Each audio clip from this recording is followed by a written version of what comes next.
Yeah. Hey, y'all be making your way back in. We're fixing to start with our next session here. So if you will be making your way back in for our next session, I think you're really going to enjoy it. Test.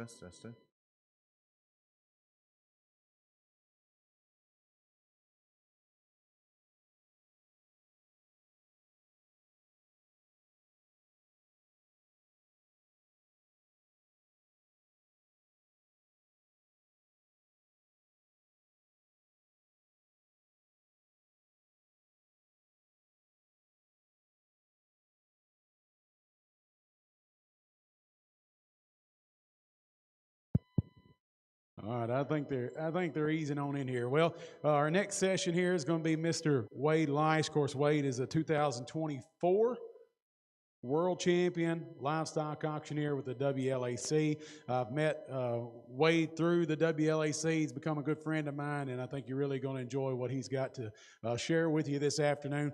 One thing about Wade that I really appreciate is it's going to be organic content. This guy will not use ChatGPT and all that stuff that everybody else cheats about. He's got a scratch pad back there that he's built his content with. So y'all give Wade a round of applause and make him feel welcome. I'm going to use this just for a moment. Well, thank you guys. It is a privilege to be here. Will has been somebody that it's been a pleasure to get to know him, and to have him bring me here to speak to you guys is quite a privilege. So it's an honor to be here. Thank you for having me. How I got started in the auction business, my dad is an auctioneer. He's been an auctioneer. He wanted to be an auctioneer his whole life, and he started a career, and I was in high school, and that's probably the last thing I figured I'd be doing. And went to college. I was going to leave home and go start a business and run a business and make lots of money, and then I just kept kind of coming back to this auction thing. My older brother said he was going to help on an auction. He was maybe 23 and I was probably 21 or something like that. And I said, well, how do you know how to be an auctioneer? He said, well, Dad gave me a tape of Ralph Wade, and I've been studying that, and I'm gonna learn how to be an auctioneer, and I'm gonna help him on the next auction. So what do you mean he gave you a tape? Like, he never asked me to help out. He never asked me to be an auctioneer. How come you got the privilege of that? So anyway, Ed never gave me the tape. I had to figure it out on my own. But I got started in that, selling, the box lots and stuff like that. He owns a stockyard, my dad does, so I'd be able to sell a few baby calves and stuff after I was out of auction school.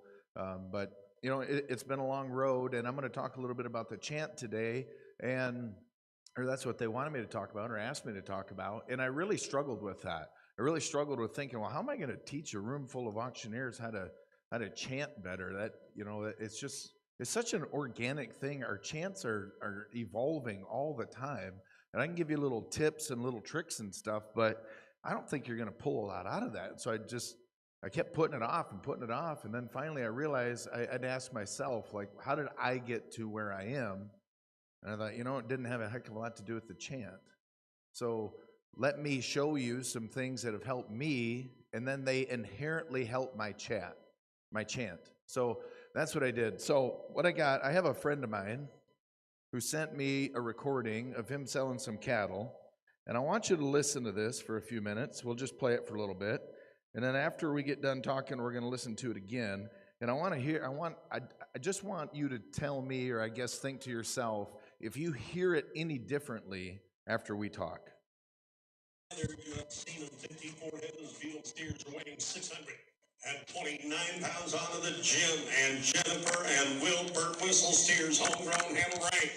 $145, $14, $5, 6 and 7, $47, $8, $9, $8 hands everywhere is money. $49, $8, the way, look at the color, look at the kind, down 9, $40. You just see in the same way the cattle bring 60, 49, half, now 50, $50, $50, $50, $50, now half, now 1, $50, $1, steers and down more, down 2, $52, down 2, down 3, $53, down 3, down 3, $53, $54, $54, down 4, down 55, down 5, $55, $1.55, $1.55, I think they're really on time or more. $1.54.75, $1.54, $4.75, $1.54.75, all down I have,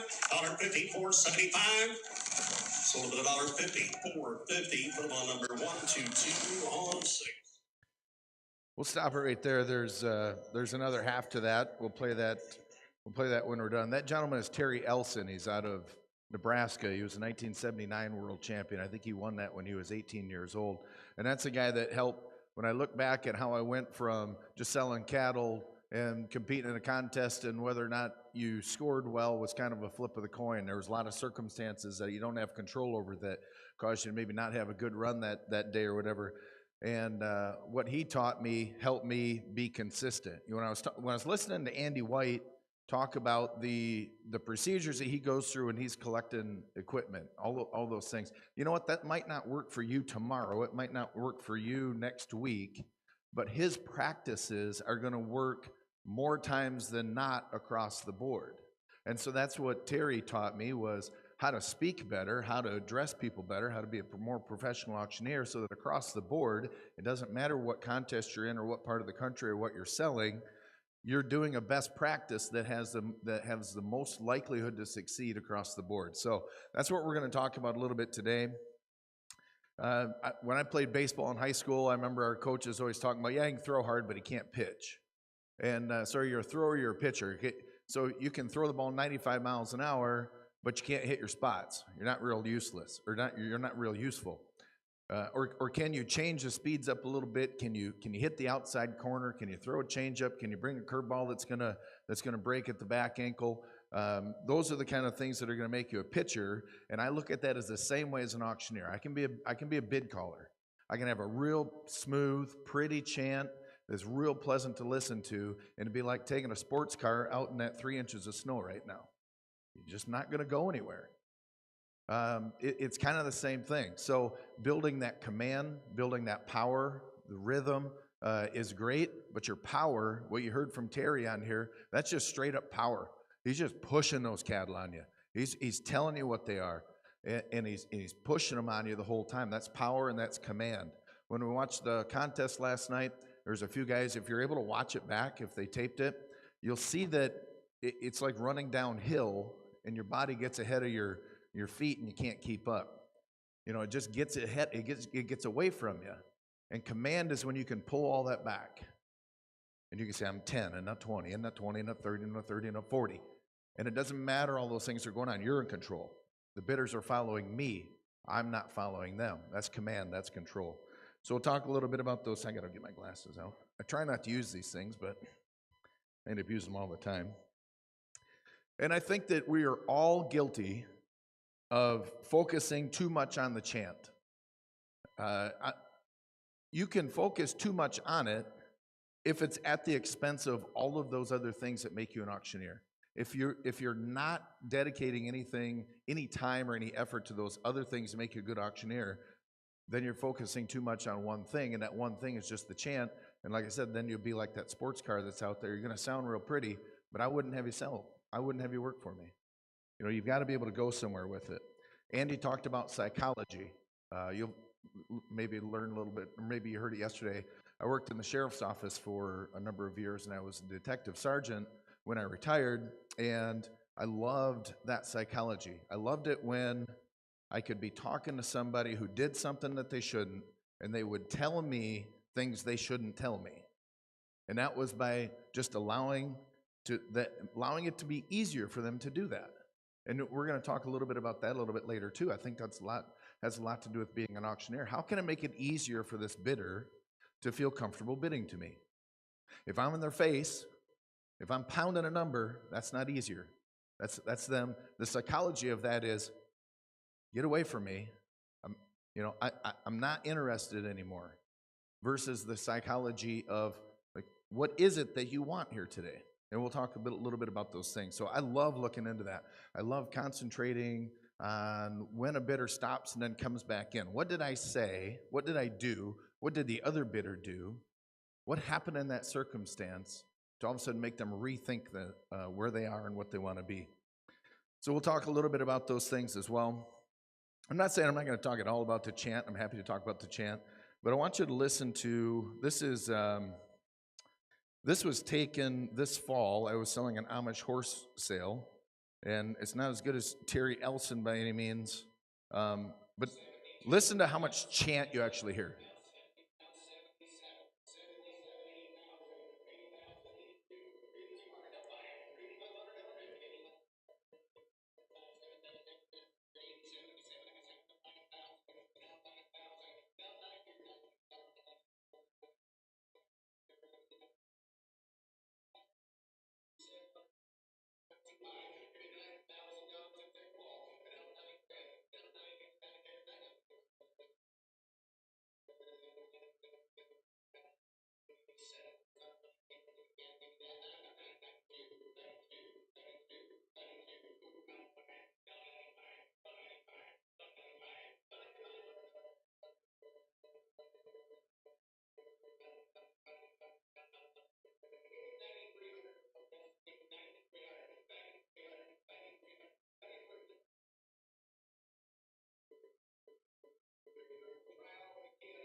So the reason I brought that one up is that, especially for the first $2,000, there's not much chant, or $1,500, there's not much chant. 7, 72, 5, 7, 8, 82.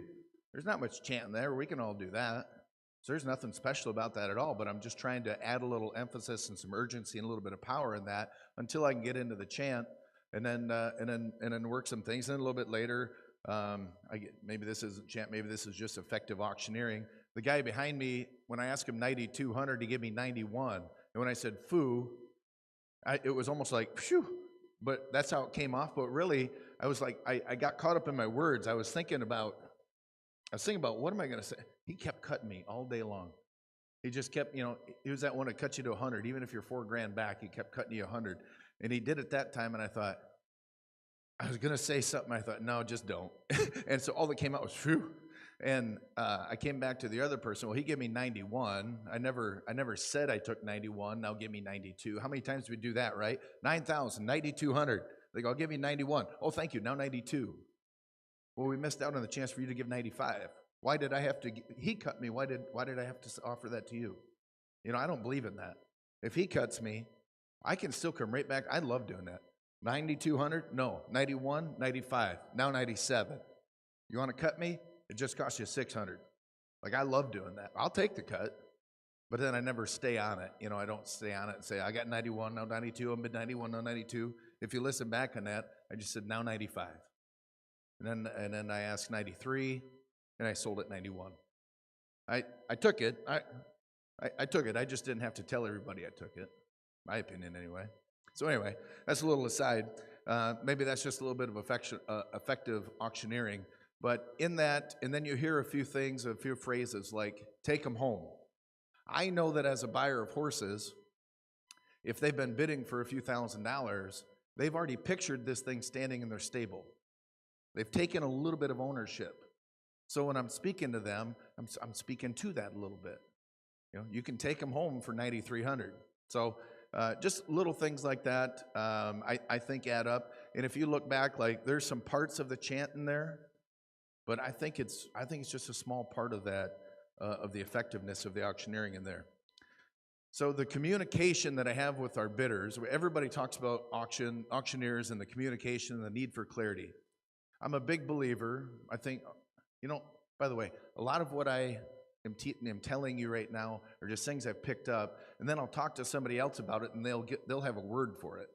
They go, who's right there? That guy right there. I was talking to him last night about something, and he goes, oh yeah, that's emotional advertising or emotional selling or whatever. I was like, yeah, there's a word for that. No, I know how to do it. I don't know what it's called. But I think that when we're having a conversation, there are two parts to a conversation. You have a listener and you have the speaker. And they both have to engage, and it's my responsibility as a speaker to be speaking to somebody who's engaged, and I have to keep them engaged. How many times have you been in a conversation where you say, well, yeah, well, and you start looking at you're giving the other person a hint that I'm done with this conversation. Whether I have something else to do or I'm just not engaged in you anymore, I'm done. And that person just keeps on talking. How many people have ever done that? My wife says, you are the biggest a-hole in the world because people are talking to you and you just go, see you later. I'm like, no, I'm not the jerk. I'm like, I gave 6 hints that I'm done with this and they ignored every one of them. They're the jerk. They're stealing my time. I was ready to go do something else. I can't help it they weren't talking to me about something I was interested in. Maybe that does make me a jerk, but in my opinion, as a listener, I was exhibiting things that said, either change the subject or move on, but I'm done with this conversation. And they just kept on going. They just blew right through them. We do that as auctioneers all the time. Somebody is saying, I'm out, and you're going, come on, one more time. Like, you really think that's going to work? No, how many times does that work? There was and I'm not trying to pick on anybody, one of the contestants last night in the ring man, he said, he called the guy a lightweight or something. Ooh, man, your part of this two-way conversation just disengaged the other side of it, right? That's I understand where that comes from, a feeling and a need to say something at some time, but that's the wrong thing to say. We have to think of positive things to say. Our ask, it has to come out the right way. The bid that I'm at, where I'm going to, that's got to come out a certain way. If I make an ask and they make a bid, that was a two-way conversation. I did something for them. The terms of our sale. How many times you read terms of the sale and people are on their phone? And then we're going to hold them to those terms, but I didn't do anything when I was reading the terms to get their attention. I just read them. Guys, we're going to gather around here. We're going to give our terms, conditions, and then we'll get started on the sale. This will just take a minute. If you guys could just gather around for a moment, I'll give the terms and conditions. Well, none of what I said just demanded their attention. I gave them 2 opportunities during that to ignore me. One was, please gather around. I apologetically asked for them to come gather around. This will only take a minute. I'm telling them it's not important enough to take 10 minutes. I'm going to try and rush through it because it's not important. So that's going to limit their focus on me. And then I'm up there and I'm reading the terms and they're on their phone. It's because I've just given them permission. So think about those things as you're giving those terms. Are we doing our job on our side to demand their attention at that moment, or did I say something that allowed them off the hook? My statements about a piece of equipment, am I making those statements in the proper manner to where they're heard and I can hold them accountable for that? Or am I not? If I'm using puffery, does everybody know what puffery is? Puffery is when you give a description about something and it's you can't really be held to it. If I said, this chair will never break, that's a promise. If I said it'd be one of the best chairs you ever own, that's puffery, right? So those 2 things, if I'm giving a statement of fact or if I'm giving puffery, it's my job in the auction to make sure that my listener is absorbing that and I'm saying things in the right way. Do I have an audience that can listen? Are there too many distractions around? And this goes into is Bill Menish here? Did he make it in? I know he said he had to leave. I was talking to him last night about how I see charity auctions, and one of the things I do is I work really hard on the timeline so that when I get up on stage to be an effective auctioneer, I have a room that is able to focus on me. We eliminate distractions. Listen to the words that you say. Listen to when you have a speaker come up, and I always demand my clients, what's that speaker going to say? Well, they're going to wing it. Well, that ain't good. If they're going to wing it, we're going to put them after me. Or why would we do that? They're going to say something really good. How do you know? They won't tell you. I need to know what they're going to say and how they're going to say it. Otherwise, I want them after me. Because I don't want to go up there to a room full of unfocused people because somebody before me said, well, and now, guys, it won't take long. The bar's going to be open, but we're going to get into this live auction here in a minute. The bar's open. If anybody's not interested in participating, you can head out there, and we're going to get through this live auction. What if they said that? I would put all of my trust in one person that we have no idea what they're going to say. So I'm big into those things. I want to make sure they're using the right words. Talk to people instead of over people. I think sometimes when we start losing people's attention, we just keep right on talking, and next thing you know, we're talking right over top of them. They're on their phone, they're looking down, they start talking to their neighbor. Start picking up on those things. If you start talking to him while I'm talking, I know I didn't say something right. I mean, unless something else happened in the room, if 3 people start looking at their phone as I'm engaged in something, I'm not saying it right. I got to find a different way to say it. The desire of our bidders, I talked about this a little bit just a minute ago. Are we helping them make a bid, or are we making them not make a bid? Like, how are we influencing them? Am I getting another bid, or am I actually keeping you from bidding again? Based on what, and that could be a ringman as well, how they're reacting. I hate this. I just hate it. Now I know a lot of people do that, and I'm not immune to this once in a while or something. But if I have a ringman doing this in front of me, I hate it. Like, get the hell away from me. I don't need that. I know where I'm at, and I know what my mind's made up to. If you want to influence me to bid, it ain't going to come from this. And it's not going to come from chastising me. And it's not going to come from, come on, yelling at me like that. If you want me to bid, it's going to come from something else, and you better pick up on that, because that's your part of the conversation. That's your side of the street. There's a whole bunch of nonverbal hints that will come out in somebody. I was selling, where was that? Oh, it was so I was part of a contest on Thursday for the Greater Midwest Livestock Auctioneer contest. See, I said something wrong. Somebody's leaving already. I was part of this contest, and there was a set of heifers. I know the guy that's going to be a big player on these heifers. Like, I was just waiting for him to fire up, and then boom, he fires up.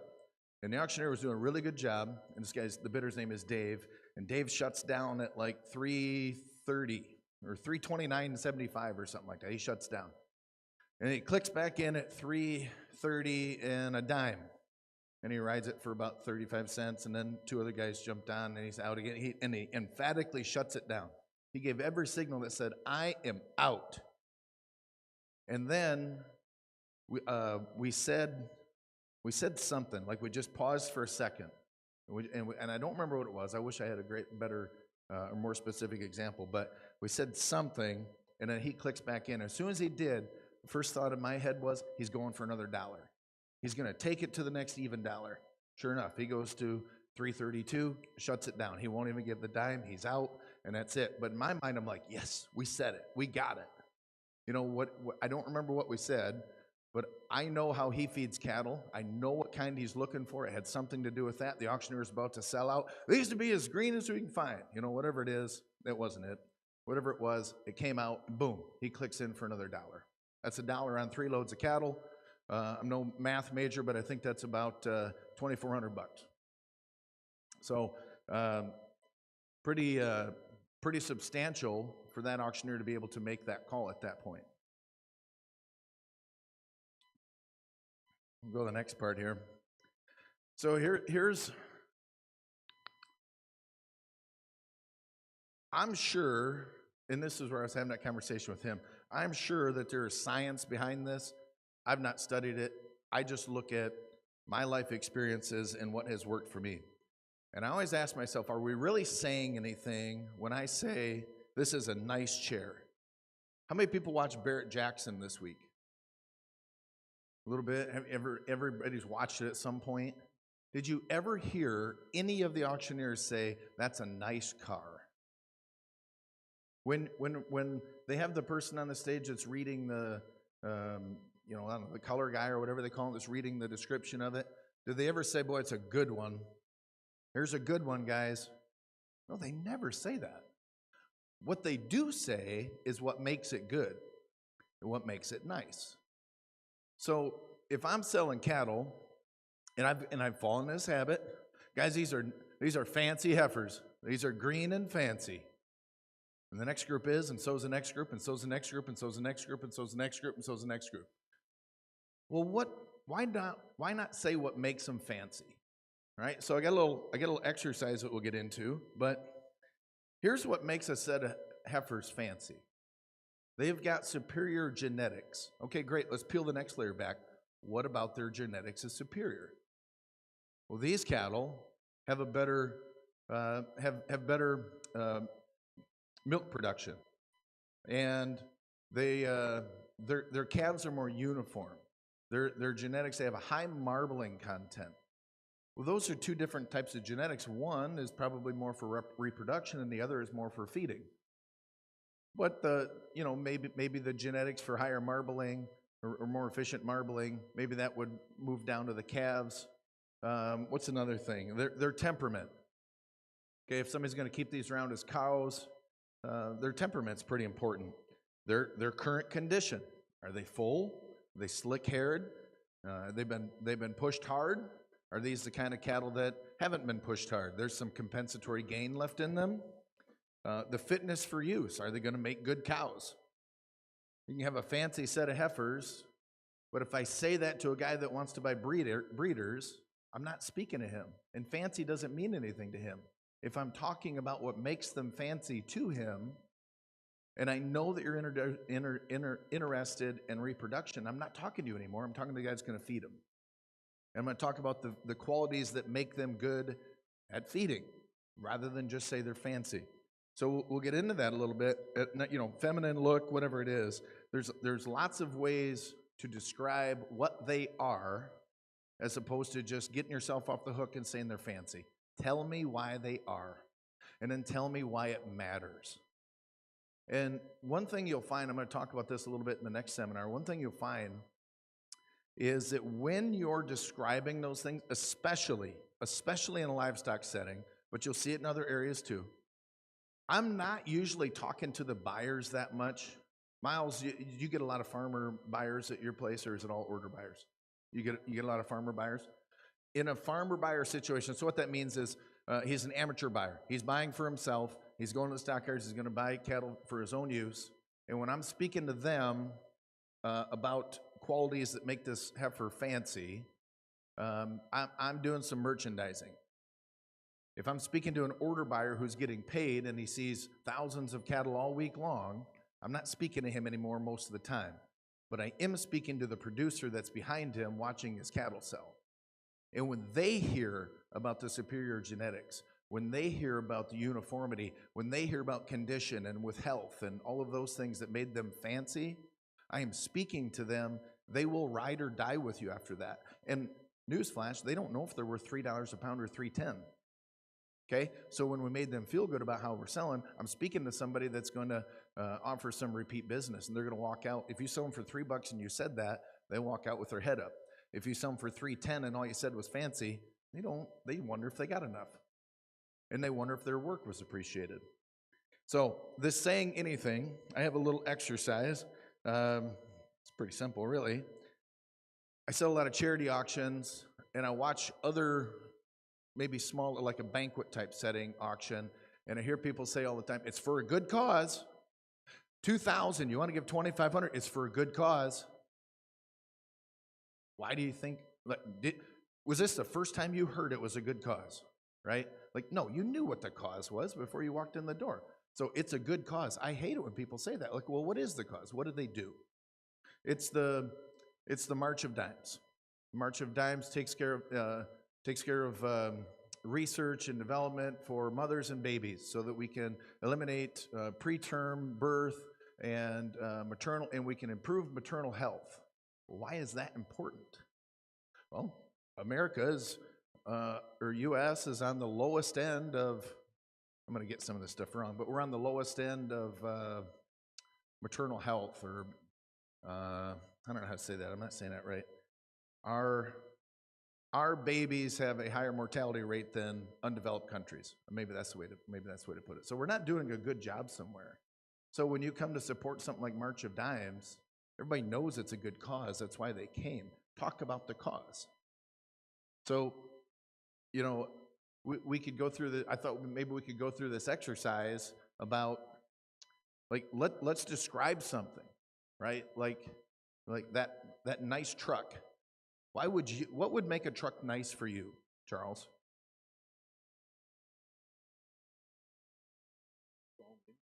Strong engine, okay? A lot of life left to it. Okay, good mileage. He's interested in fuel mileage. That would make a nice one for him. The what? Heavy duty capacity and mileage. There's got to be a younger one. Right over here. What about you? What would make a nice truck for you? You're sleeping here. I've been talking wrong. What would make a truck nice for you? Are you interested in fuel mileage? You are? Okay. What about towing capacity? Okay. So what would make a truck nice for you?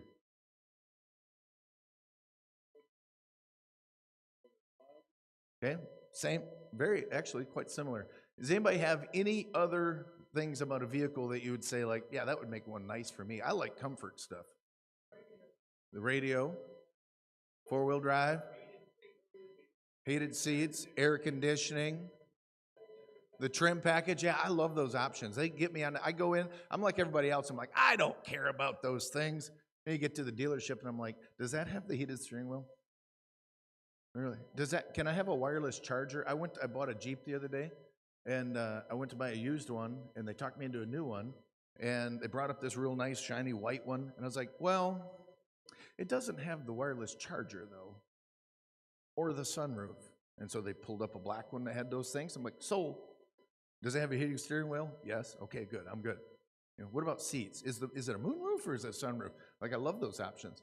So if I'm speaking about this truck and I know that I have bidders over here, like 8 people raise their hands, I got to speak to all of you because you're all interested in the truck. If I just say it's a nice truck, you all heard different things.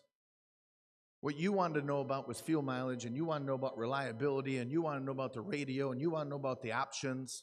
All of those things make that truck nice. Talk about those things. And then you can talk a little bit deeper about them as well. Like, why is that option important? I like that wireless charger because my phone is 4 years old and the plug-in doesn't work anymore. That's the only reason I wanted a wireless charger. And then once I got it and I was headed home and I had my phone in my hand for 2.5 hours on the drive home, I thought, I don't even need that thing. I never put my phone down. But I guess once in a while it would be nice because I never have one of those magnetic chargers on me in my car, so I guess it will be nice, and I could sacrifice having it in my hand, and I talk myself back into it. But does everybody kind of see what I'm talking about? When get a little more descriptive, and then once you find that description, now start peeling layers back. Why is mileage important to you, Charles?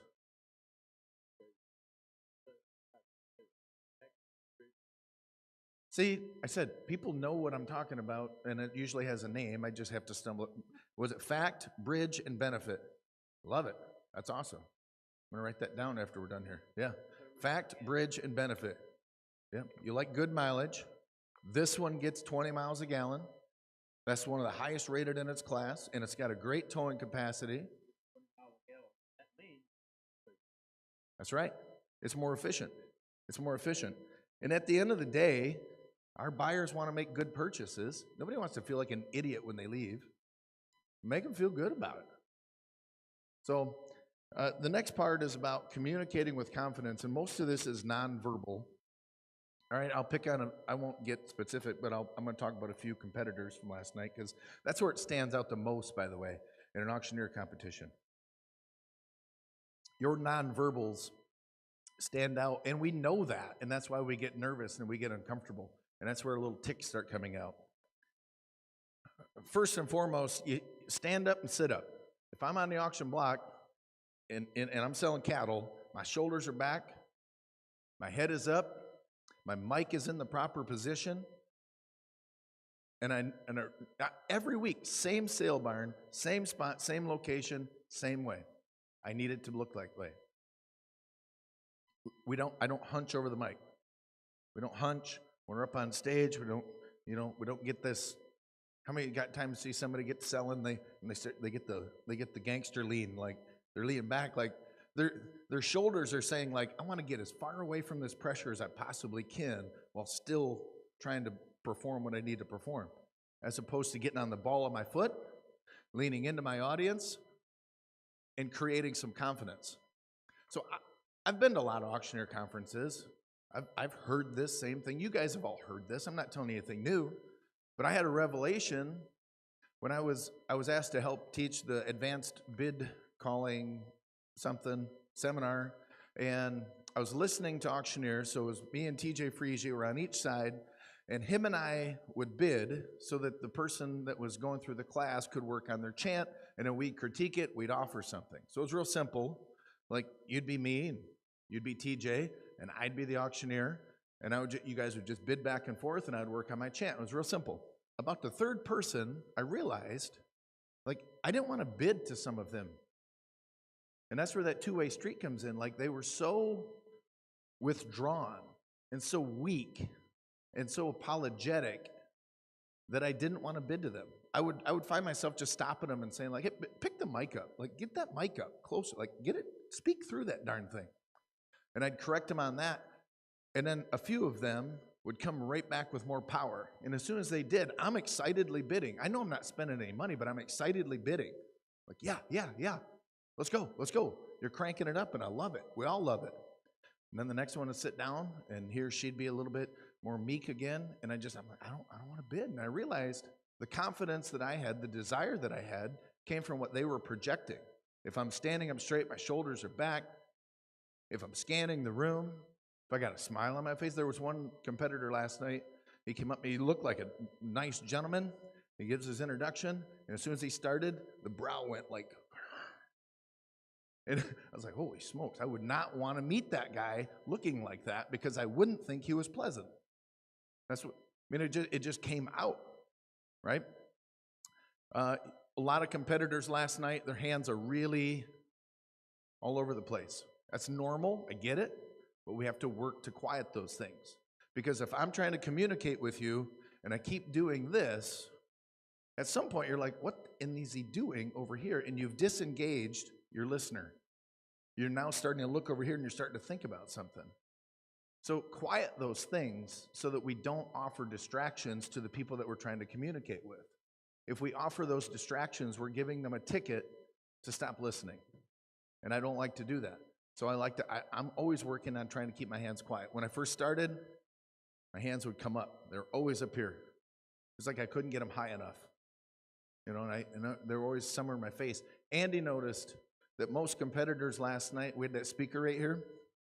Most competitors would stand right here before they went up. He's like, they're hiding themselves. They're trying to get behind the speaker. They're trying to hide themselves. There was one of the girls that went up. I said, watch your film. You'll have a few leaks. She kept tugging on her shirt like that. She goes, wonder why I do that. And I said, I don't know. I think it's subconsciously you're trying to cover yourself up. Because you're up here on stage and you feel naked, I think you're trying to cover yourself up. It's just a leak. It's where nervous, there's those little ticks that come out. But some of those are, that's such a tiny one. But it's the difference sometimes between communicating the confidence that it takes to engage that bidder to keep bidding to you. Mic usage, how many times do you see people, this is, like, not only do I want people to tell me what they're going to say when they're on stage, but I'm so anal about this, and I'm kind of a jerk about it. Like, I want to get a mic and take it up and say, this is how you're going to use it. They're like, I speak all the time. Don't care. We're going to be on the same page. This is how you're going to use it. I'm not trying to insult you. I just want to make sure that when you're holding the mic, and I give you 5 minutes to give the most impactful portion of the night, and my fundraising is going to come behind it and is tied to it, that you're not talking like this. How many times do you see people get up there and go, well, thank you guys for allowing me to speak here tonight. It is my privilege. And you're like, put the mic up to your mouth, right? I started listening to the buzz in the room when certain people spoke and certain words were used.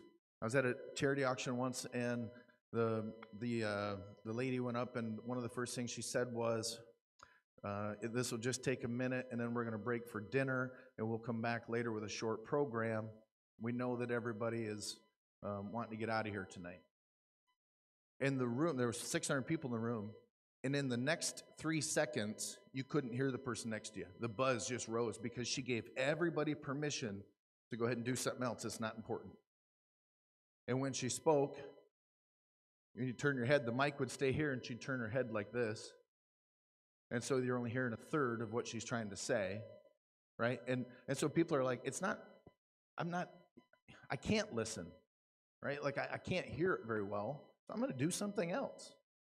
And we're humans, we're selfish, so the conversation I could start up with the guy next to me is going to be more important than what they're saying. As long as you're not going to make it important, I'm not going to make it important. So speak through the mic. I like to look at it like there's a laser beam coming. I shoot the laser beam into the front, and it comes out the end, and I want to shoot it right through Charles, and I'm going to shoot it right through Miles. I'm going to shoot it right through Will. I like to shoot them with that laser beam so that I'm making sure whoever I'm talking to, that mic is going right to them. And that is a huge difference in commanding a room versus having it down here and speaking over the top of it and looking away. There's no buzz in the room, and you've all been to those rooms where somebody goes up and you're like, wow, they're a great speaker. Well, the first thing they did was speak correctly. They used the mic properly. That's the first thing they did, and they got that attention. Our listeners are going to make a choice as to whether or not they're going to listen, and our apologetic language, our weak verbiage is going to give them permission to not pay attention. So we've talked about kind of what to say and how to say it. Now, when you're telling them something, our job is to communicate something meaningful, not just good, but what makes it good. That's our job, to communicate something meaningful to somebody that is now listening. And the second part of that is the say it again. Like, I've never actually picked up a thesaurus, but I will find 10 different ways to say the same thing. In the livestock industry, one of the really redeeming qualities of cattle that will add value is their condition. So condition means, are they fat? Are they thin? Those types of things. Do they have slick hair? Do they have rough hair? And the term for those that have rough hair and are kind of thin-hided, thin-fleshed, is they're green. Is everybody, like, it's not an actual color. I just want everybody to be on the same page. It's just a description of the condition. So I want to take that description, that green condition, and I want to find about 30 ways to say it. Because I'm going to sell for 6 or 8 hours, and I'm going to describe several lots of cattle the same way, differently. So these cattle are light-fleshed. These cattle have had no grain product whatsoever. These cattle are loose-hided. There's a set of cattle that's never been pushed. There's a set of cattle that have given you all the compensatory gain. These steers have come in the ring here today, and they've never seen a mouthful of corn. I've said the same thing 5 different ways, and now I'm helping when I talked about that listener having a choice to listen or not, especially if I'm speaking to an order buyer who's been listening to me for the last 3 hours, and I've already said something twice. It's up to me to change it so that he continues to stay engaged. That's my part of a 2-way conversation, is saying something that they can hear a little bit differently. I don't want to sound like a broken record if at all possible. I wrote a note here. I'm trying to figure out what it means.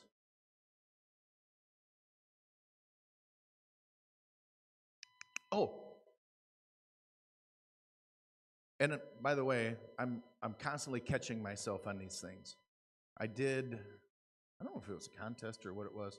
Like, I thought I was pretty good at doing this. And then I did something, and the feedback I got was, you were apologetic in your opening. And I was like, what? No, I work on that. I went back and watched, and I was like, oh yeah, sure enough, I did it. I said it. So when I was doing the seminar, because I didn't really know where I was going to go with it, I was sitting back there, and I was like, I've never done this before. I'll set it. My urge was, the first thing to tell you guys was, bear with me. This is the first time I'm doing this seminar. And I was like, why would you do that? Why would you let them know that you've never done this before? Go up there and act like you do this 10 times a week. Because I want you guys to listen to me. I want you to think that I'm telling you something that's useful for you, and I think it will be. So why would I start off by saying it might not be very good? Right? Because that's what you're going to hear.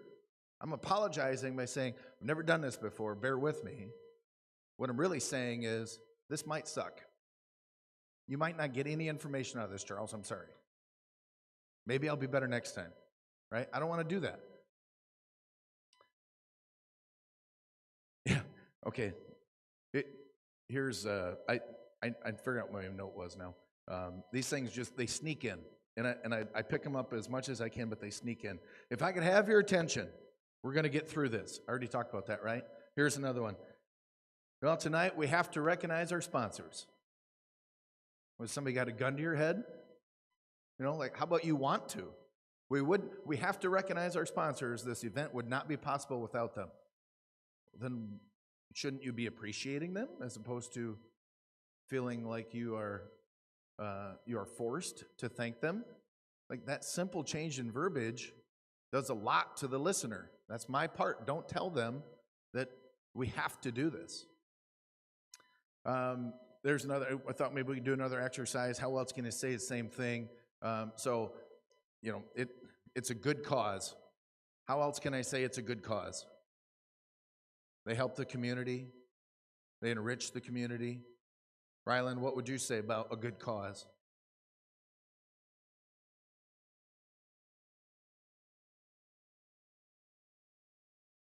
Lasting impact on children's lives for generations. And then you've opened the door, you can go into so many things. What impact?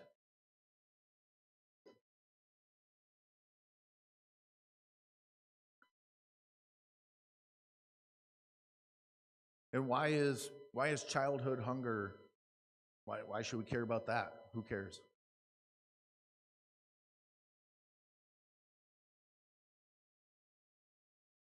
Yeah, there you go. How blessed we are. You know, a lot of the charity events that I work at, when I'm doing something for children like that, they don't realize that that hungry kid might be across the street. We never, like, it's always somebody else's problem. And then when you find out that it's that little kid that you see out there riding the bike around, all of a sudden it hits a little different, don't it? So sometimes you can, you know, I don't want to say it's a good cause. I want to say we're going to rate the impact that we're going to make here tonight is going to go directly into the community. You may not know this, but this community has 10,000 people in it, and 3,500 of them are food insecure. They're not sure where the next meal's coming from. Think about that in your community. Of the 10 people that you know, over 3 of them, 1/3 of them doesn't know where their next meal comes from. And of those, 70% have more than one child in the house. Right? All of a sudden I'm like, ooh. So those kids, wow. So my kids' friends at school, they may not know where their meal comes from. Man, that hits different, doesn't it? As opposed to it's a good cause. Yeah. And here's how you can help, Rylan. All right? So, yeah, I'm not here to talk about benefit auctions by any means, but I really, really think there's this perception that people go into a charity auction knowing what they're going to spend.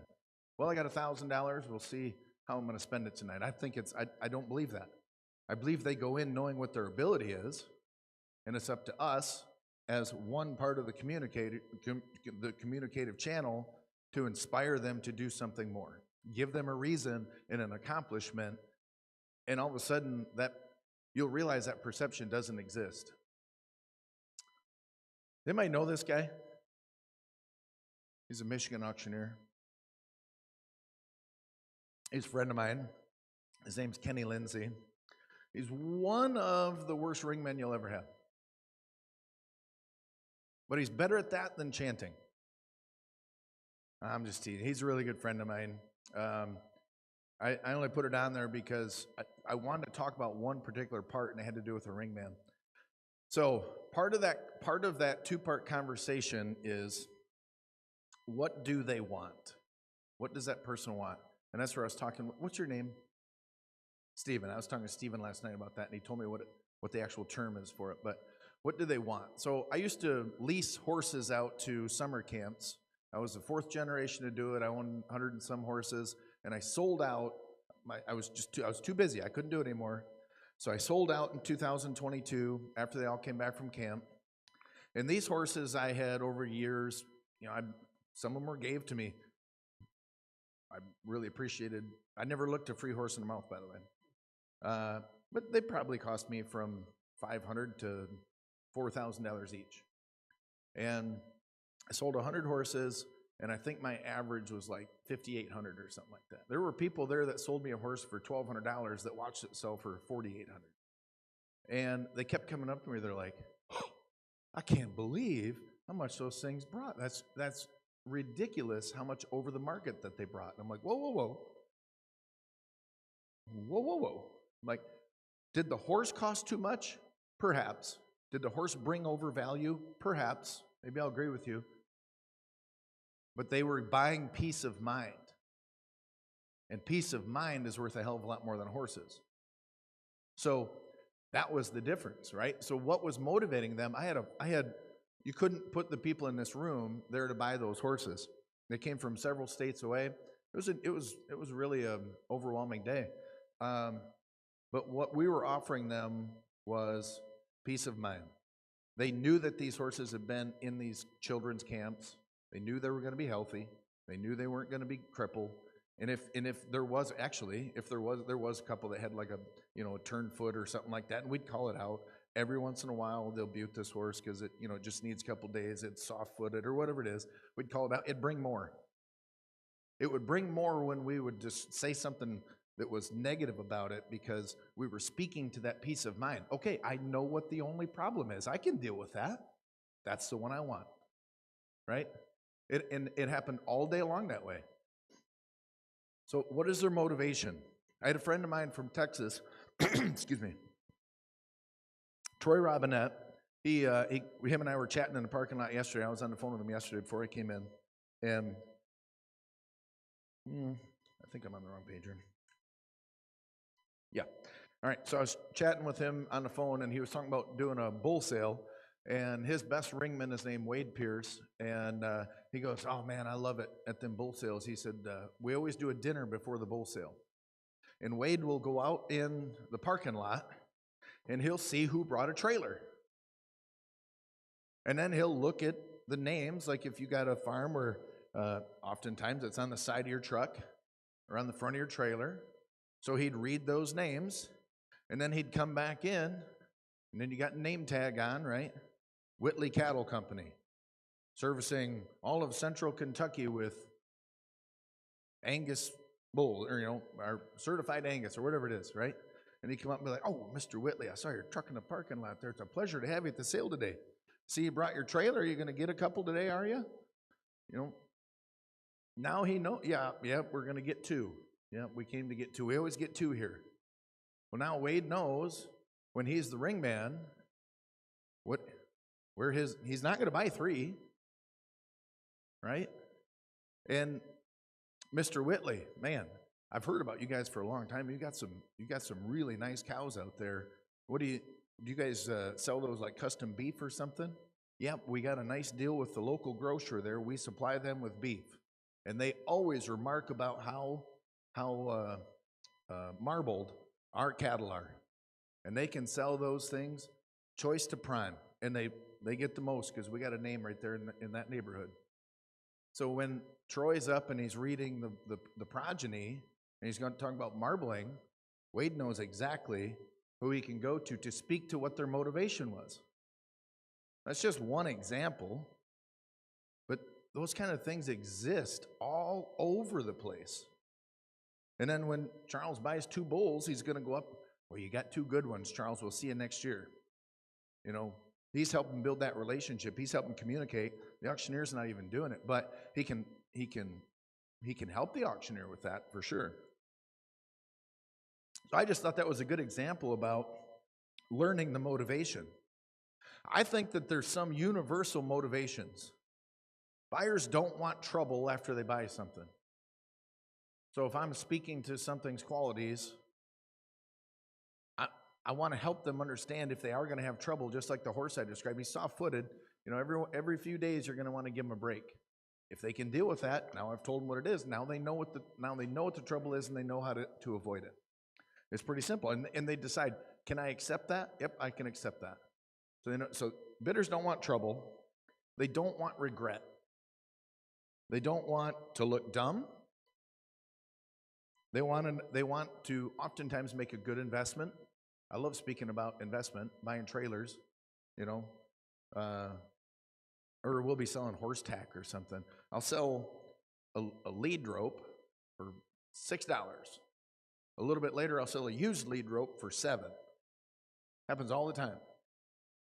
Those buyers had different motivation.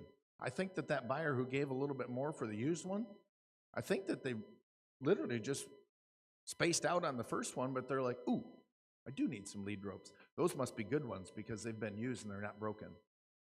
I don't know what it is, but there's some motivation there. There's some reason they do that. I like nostalgia is another one. Admiration, I think, is one. I think people do buy to be admired for having something. I think that can be a motivator. I like to find out what those are if I can. I like to be able to read those if I'm sitting there. You know, in a benefit auction, if somebody's puffed out and they're showing off, you ever see those people stand up at a charity auction and wave their card like that, or just hold it up? God bless them when they hold their bidder card up like that. You've seen all that happen, right? What's their motivation? It's not value anymore. They're getting something else. Speak to it. You know, speak to them. That's what they're looking for. They're looking for attention. Give it to them. I love it when I got two bidders over here and this one over there is flagging in like I'm an idiot because I can't see them.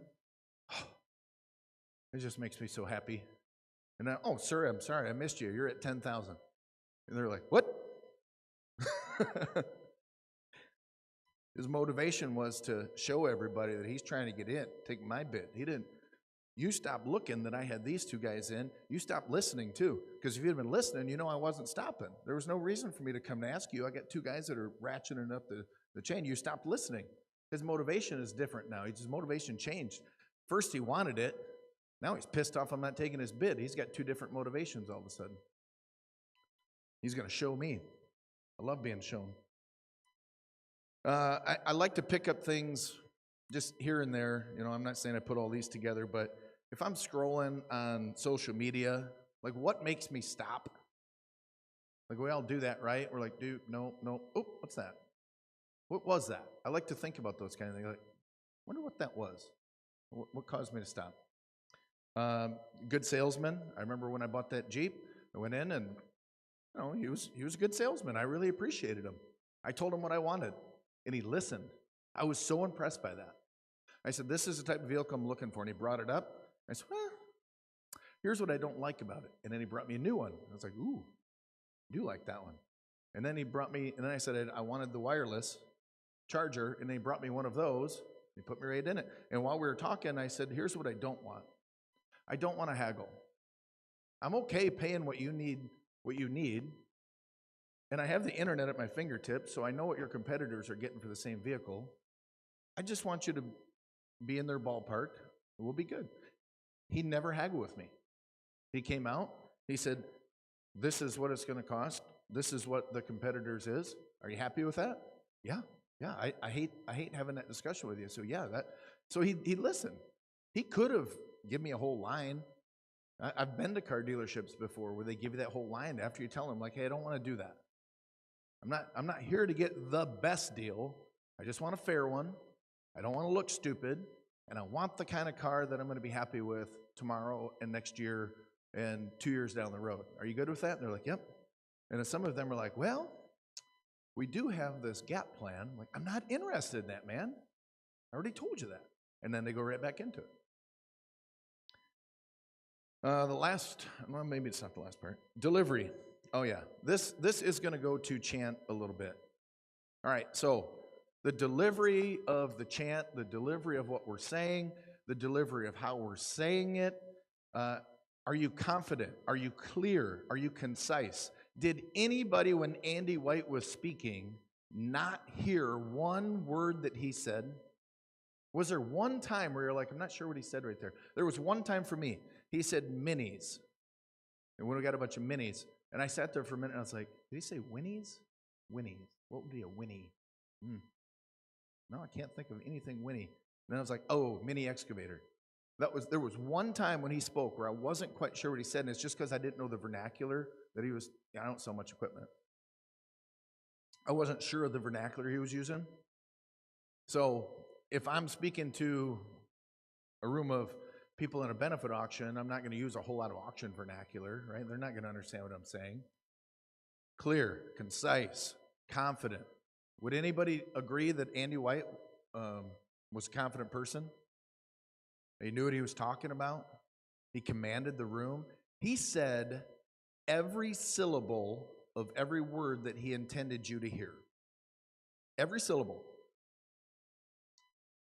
Like I was sitting back there taking notes, and my head, I kept popping up like, oh, I like how he said that.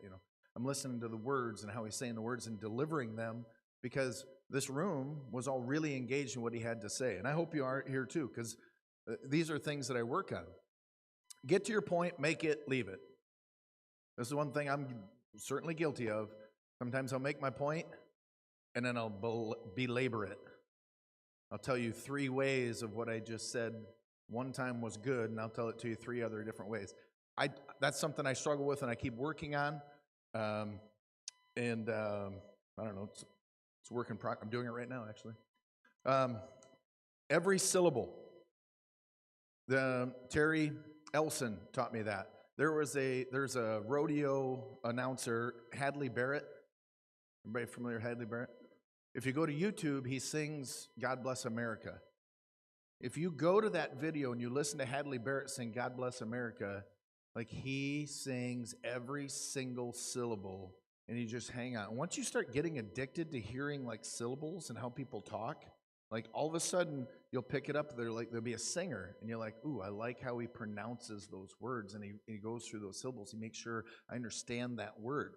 Dwight Yoakam doesn't do that. He's still a good singer, but that I like the clarity of it. I like picking up on those things. So when Hadley Barrett is singing that, and he's using some inflection, and he's changing up some cadence, and he's adding a little bit more purpose to certain parts, a little bit more emphasis to where he wants you to pay attention.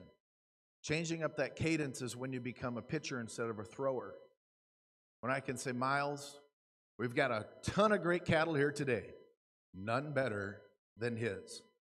And these cattle are going to walk through the ring. When I can change that cadence up, when I hit those syllables, that eye level changes in the room. When people are looking like this, all of a sudden that eye level comes up, and they start looking at what I'm talking about. I see it every week at some point or another. If I feel like when I'm selling, I'll sell baby calves. I might sell them for 2 hours, these 100-pound calves for 2 hours. Believe me, you can fall into little ruts here and there of just next one, next one. And then all of a sudden I'll be like, ooh, I'm getting sloppy. Sit up. Ooh, there's a good calf. Look at the hip on him. I need 8, 8 1/4, half. Now 75, 1 minute and 9. And you just see those guys going. I changed their eye level. I love doing that. I love practicing that. Pick those things out. Listen to people as they talk. Eye contact. It's huge. There was a couple times in the contest last night. They come up, and as soon as they start talking, the eyes will go down, right? They got into the uncomfortable part. Now I don't feel as confident. There's a little bit of shame in them. I'm gonna put my eyes down. You're not projecting confidence when you do that. There was one. This kid must have a photographic memory. I'm not sure if he's in here tonight or not. He was one of the first guys to go, number 2, I think. And Andy and I both, I was like, are there cue cards behind us? He goes, what? I said, this kid has an amazing memory. There must be cue cards behind me or something. I feel like he's like looking right through me and reading something in the back of the room off the wall, because he knows like every word. He's like photographic about what he's saying. He was just really good about it. But his eye contact was right at the exit sign. Do you think he felt uncomfortable? He didn't act like he was super confident, but he's staring at the exit sign. Well, it could have been the camera, I suppose. But in my mind, it's easier to talk to Charles if I'm looking at him, especially if I speak into him. I appreciate the opportunity to be here, Charles. Do you believe me? I really enjoy Kentucky. I've spent some time here. Do you believe me? Like when I'm leaning in and I'm looking at you, Miles, it's been a pleasure to talk to you today. We have a lot of common interests. Do you believe me? Right? We do. In that 2-part conversation, there's 3 people I just said one statement to where they believed me. Do you think that that would be effective in auctioneering? Having people that believe you? When I tell them there's a nice truck, but then I tell them why it's nice, do you think that that would be important, that they believe me when I'm telling them those things? I do. Decorum. I'll pick on my brother a little bit. My brother's a fantastic auctioneer. He can be one of the most negative guys you've ever met. Like if I said, Ed, what's the best restaurant in Petoskey? He'd tell me 10 that suck. I only asked for the one good one, right? And I know he works on it. Don't tell him I said this. He gets his feelings hurt pretty easy. Just kidding. Um, he don't be texting him, Will.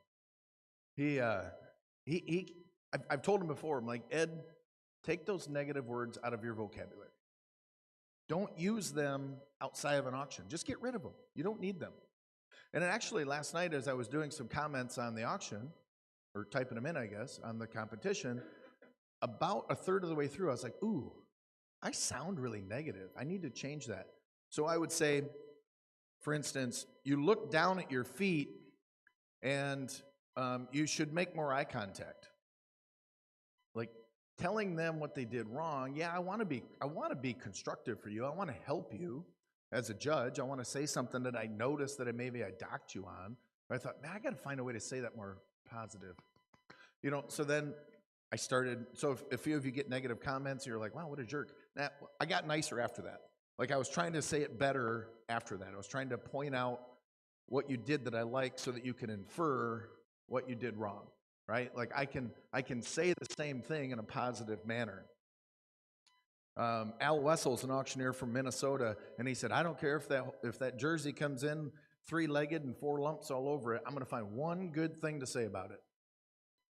Right? Danny Skeels from Calgary, Canada, he sells a lot of bulls, and he raises some of the best Simmentals in the North America. And he had one that had a bad foot. It froze, froze at birth or whatever, and that foot was never quite sound after that. But he still put the bull in the bull sale, and he come through and he said, guys, this bull's got 3 of the best feet you've ever seen. Right? You find a good way to say it. Remove the negative words. Never chastise or embarrass anybody on the other side of your communication. It serves no purpose. I know, just like in that video I showed you, I was getting ready to tell that guy to fly a kite with his cut bid, but then,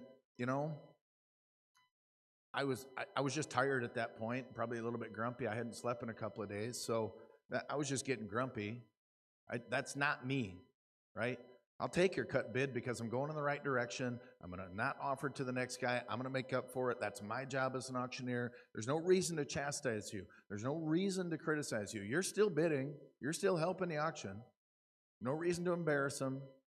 I know there's times where it's really hard not to, but we can't. That's not our job. Our job is to work for the seller and create a positive experience for the bidders and for the seller themselves. Offer compliments, promote urgency in this weakness thing, that weak language, that negative, that I'm apologetic about what I'm doing. You got to get rid of it. And then remove distraction. So a crutch in your chant, I put that in there and I left it instead of putting it on a note. A crutch in your chant is something like, ladies and gentlemen, we're going to go to auction number 2. Ladies and gentlemen, this here tonight is a 4-place dinner at one of the best restaurants in Louisville. Ladies and gentlemen, we're going to bid on this here tonight. How many times did I say ladies and gentlemen? 3 or 4, maybe. How many times did I need to? None. Not one time did I need to say that. There wasn't one moment where I needed to come out and address this room as ladies and gentlemen because it didn't add to my statement. My statement was, we're going to have 4 tickets to one of the best steakhouses in Louisville. We're going to support a wonderful cause here tonight. I don't need to put that crutch in there. That crutch, we feel like it adds, we feel like it lifts up our statement if we address everybody as ladies and gentlemen. We made our statement more important. But our statement should stand on its own. So we don't need ladies and gentlemen. How many times do you say, I'm not trying to pick any Miles, do you say guys? When you're selling boys, do you say boys? Boys are a good set of, they're a nice steer right there, boys. You say anything like that? I don't know. It's hard not to. One auctioneer, I won a contest because he kept saying men. Men, we got an awful nice set of cattle here, men. He must have said men 60 times in 7 drafts. That's a crutch. He's leaning on something really hard when he didn't need to address the room as men. Number one, it wasn't all men. Right? I'm not too much into that. I don't know. Am I wrong? Do women, like if you hear men, are you like, what an insensitive jerk? I don't know, maybe you are. A little bit, sometimes. I think most of the time, they'll probably not. Like, it's just part of our vernacular. Like, when I say guys, like, that probably doesn't offend you, right? I mean, I don't know. Wouldn't think so. But anyway, you don't need it. So why even take the chance? You don't need to say that. There was this big discussion on a Facebook group about addressing rooms and charity events as ladies and gentlemen because of all the other genders that there are now. And like, just get rid of it. You don't, like, I'm not going to argue with you whether or not anybody should be offended. I'm just going to get rid of it altogether because I don't need it. And I practice all the times on not saying that. One of the things, and I practice in weird areas, the voice of God at a charity auction, that person who just gets on and says, like, you know, silent auction ends soon, we're going to be heading to dinner, blah, blah, blah. I practice those things. I practice them a lot. And I get so excited when I do a good one. When you grab the mic, you know. We hope you're enjoying tonight's cocktail hour. We're going to be moving into the program in just 20 minutes. The silent auction will close in 30. Thank you to those bidders who've been graciously bidding on those silent auction items. There's a lot of competition, few items. They could get started with some bidding. There's a lot of value left. We'll be headed to dinner in just a few minutes. Maybe it's a good time to top that cocktail off before we're ready to start our program. Like, I've added a little inflection. I've gone a little fast at times. I've slowed some things down. I've tried to pronounce every syllable. I tried to be concise. So when I can hit one like that, and about halfway through that, I was like, this wasn't very good. Just now, like my brain's going like, you didn't say that right. You know, like, so I practice them. And then when you do one where you didn't tell yourself like, oh, you could have said that differently, I get excited about it because I practice them all the time. Remove those distractions. Try to get rid of those crutches. Another one is the hips and the yips and bad breathing, right? You'll hear people, I know it's a bit of an Amish Mennonite thing, the whoop, like, whoop, forward, whoop, 600. I know it's there, right? Like, and it actually doesn't sound that bad, but what we're doing is taking a breath when we do that. So my dad's is a hip, so 25, 30, hip, 40. I mean, it is like driving a spear right through my left ear and out my right. Like every time he does that, because it's so shrieking when he does it. And he doesn't mean to do it. He's just learned to breathe with a hip.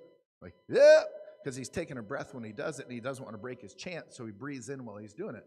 Well, if you listen to that for 8 hours at a time, it's going to get a little piercing. So if you do those things, I'm not saying they sound bad, especially, like, Jonathan, do you have a little bit of that? Do you do the whoop? Like, it probably sounds good. But if you did it every time you started, maybe you should take 1 or 2 out, you know? Because we get too reliant upon those things, and then we're giving a distraction for the bidder to think about. When my dad does that hip, I don't even know what he's selling anymore. All I'm thinking is like, I'm going to get it. If I have to clerk next to him, like, I'll have a migraine, and I'm not a person that gets headaches, but I'll get a migraine. It drives me insane.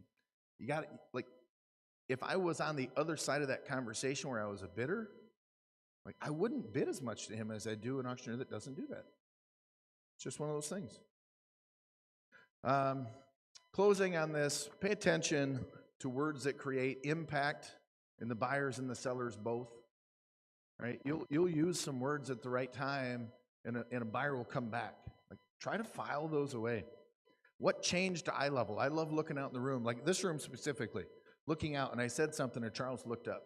And I looked over here, and this young man, like, all of a sudden, he had a little chuckle, right? Like, I want to try and like keep track of those things, because I know that there's, like, every person's, you know, like snowflakes, like, we're all different, but really we're not. There's 4 types of people in this world.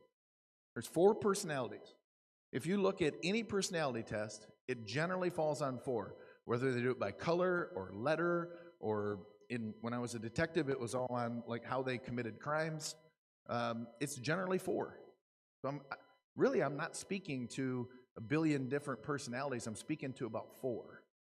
And so if I find something that worked in this room with a handful of you, it will work elsewhere. Humor, I put this in there because humor for me is a slippery slope.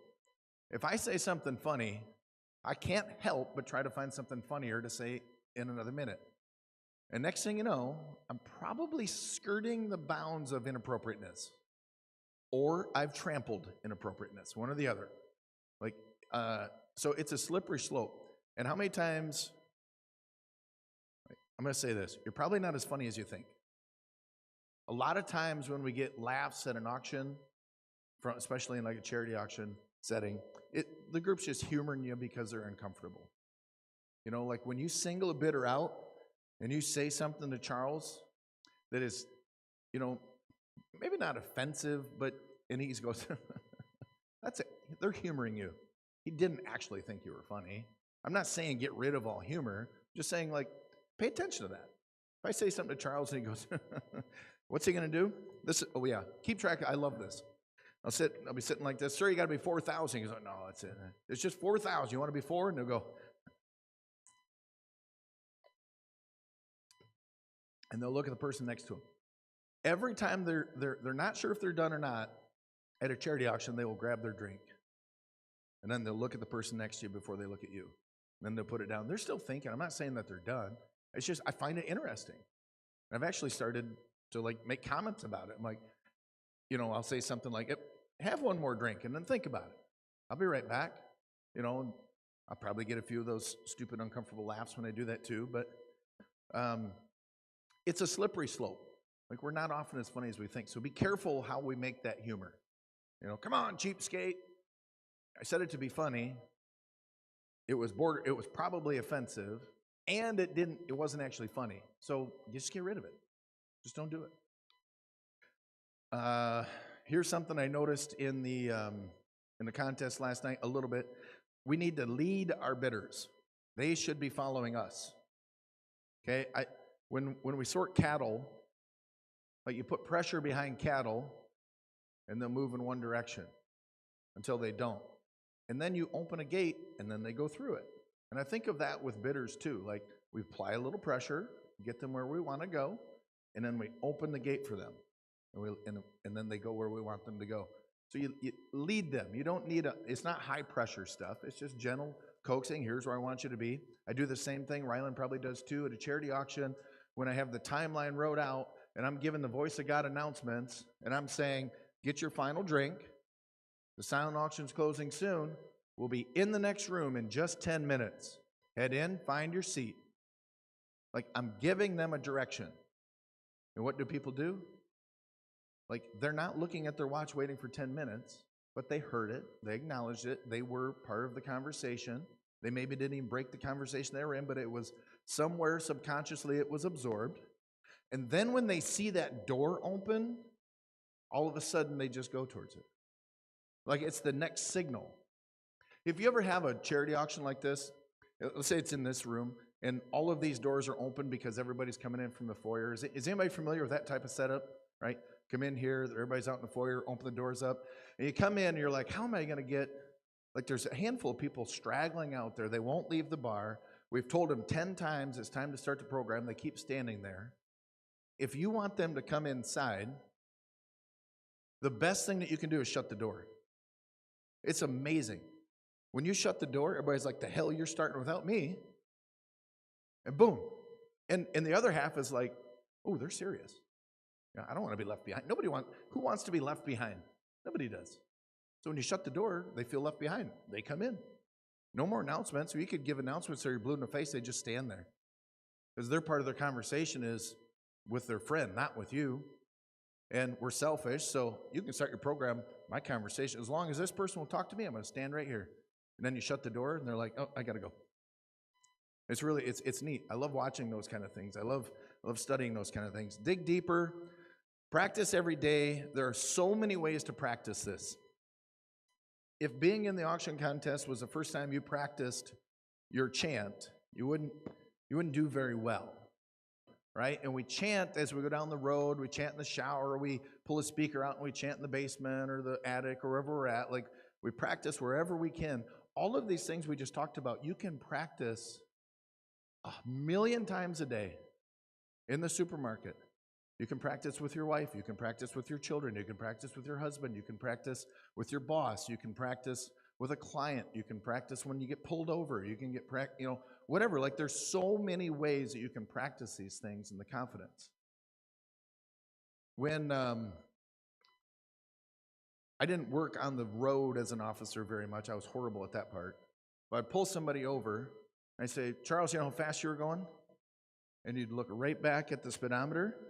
You'd look at how fast you were going, and then you dial it back about 25 miles an hour. Like I could watch your eyes.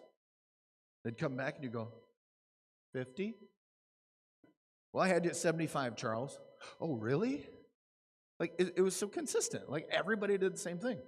I never wrote anybody a ticket. I hated those. I didn't think they did anything because I got a lot and they didn't slow me down. So I didn't figure they were going to help anybody else out either. So I never wrote them, but I really appreciate it when I looked at Charles. I go, Charles, you know how fast you're going? He goes, oh, sure do. You want to tell me? No. Perfect. I like Charles, right? Like you and I we're gonna have a good conversation. We're gonna be good friends. And like I would practice on stuff like that. How I got to be a detective is I would talk to people on traffic stops, and they would tell me stupid shit that they did that day, and I'd be like, well, you shouldn't have said that. Charles, let's take a walk, right? And that's how I got promoted. They're like, how do you get all this stuff out of people? I'm like, I just talk to them. I listen to them. I ask them questions. I look at how they answer. I try to find out how they're saying, why they're saying those things. So anyway, we can practice all over the place. I hope you didn't come in thinking I was going to change your chant. I talked to Andy about that. I said, I really didn't know what to say. And he goes, I hate these chant seminars. He goes, because we can't really help in an hour and 15 minutes or however long I've been talking. He's like, we really can't help in an hour and 15 minutes. I'm like, yeah, I know. I want to speak about something a little bit deeper because I don't think that your chant is as important as how you say what you say. So I want to go back to Terry Elson, and I want you to listen to this again, and I want you to tell me if you hear him any differently than when we started. Same good bloodlines, herd whistle cattle that are going to be on to those 31 mama cow making heifers.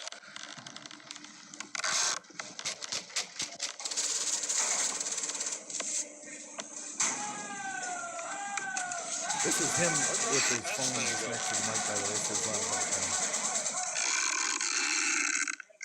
I don't know what that is. 25 headlight steers on $5 and a quarter, gentlemen. $58. Do it again. $58. Now $9 now $60. $60.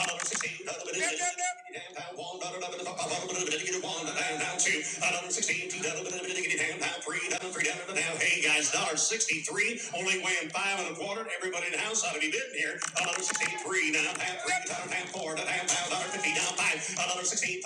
Leo, your man is out. $1.65 and a half, $1.66 high, $1.66 Leo, you're out again, $600 and a half, $1.66 and a half, pound $7, pound $7, $1.67, $6 and a half, $1.67, gone down, no, got him up high, $1.67 and a half, round Larry, 7 and a half, 8, $1.68, $8 now, quarter Larry, $8 down a quarter and a half, $1.68, half, $8, half, 8, 58, 75, $1.68, 75, the 9, $9 a quarter, $1.69, 9 and a half, 9.50, $1.69, 75, down 70, $70, down quarter, down 50, $70, 50, 70, 50, 70, 50, $70, down 75, down all that, sold at $1.70, 50, and we're number 106. My guess is you may have listened. If I don't know, was it clear enough? You hear a little bit. Maybe you picked up differently than the first time. The first time you're like, this guy must have a nice chant. Why would he play me? He's talking about bid calling. He's going to play this chant. He must have a good chant. Well, he's one of the best ever, maybe the best ever. But it's not his chant that made him effective. It's how he spoke. Like you could hear, or maybe you got to hear it closer than through that system, but you can hear every syllable about what he's saying. And that set right there, he's like at 167 or something like that, and it pauses, and instead of just be like, anybody else? Boom, and selling them, he said, hey, no, I'm down here, recommunicate. You've got to be the half, and now 8, and now quarter, half, 75, 9, hey, but 9 quarter, you got to get on half, 75. It just breaks it down, and then all of a sudden they bring $4 more. It's important. At that contest out there was a contestant that was about ready to sell out at 323 or something like that, or maybe it was 320. No, it's 326 on 3 loads of heifers, and he's going 325.75, and now 6. Anybody would have given 6? Last call at 6, and I'm like, whoa, hey, there's 3 loads here. You can take as many of them as you like. You can take the first, second, or third. You got your choice. That's right. You got your choice of any of them. And backed up, anybody want to give 7? Quarter, half. They bring $8 more. $8 on 3 loads of cattle, and he was about ready to drop the hammer. All he needed to do was recommunicate, reset the eye level, get more attention. There was guys there that weren't sure that they were going to bid. And then once that statement was made, they were like, it is okay for me to bid. They're like, I don't know if I'm just not, maybe they're thinking of all the reasons they shouldn't. And then we just give them a moment to clear their head. I didn't do any salesmanship. I just give them a moment to clear their head because I could see they need to, but they just won't yet. And then once we step back from that, they gave themselves permission. And then they took ownership. And then they started counting commission. And then they brought $8 more, 100. So it's simple things like that. Hopefully you enjoyed this seminar. I really enjoyed giving it, even though it was the first time. Speaking these things helps me, right? Like seeing your eyes helps me. Seeing your body reactions, they help me. So it's a privilege to be able to do this for you. We're going to do another one. I'm not sure if I talked over on this one or not, but we're going to do another one. It's going to be about just specifically the livestock industry, but there are some takeaways in there. If you're not interested in selling livestock at all, there's certainly some takeaways in there that will help you in other parts of your career. So thank you for having me. We'll speak to you again in a little bit.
Everyone. $2, $3, $5, $3. Yes. You think so? So.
All right, somebody shut the doors so that people will start coming in here.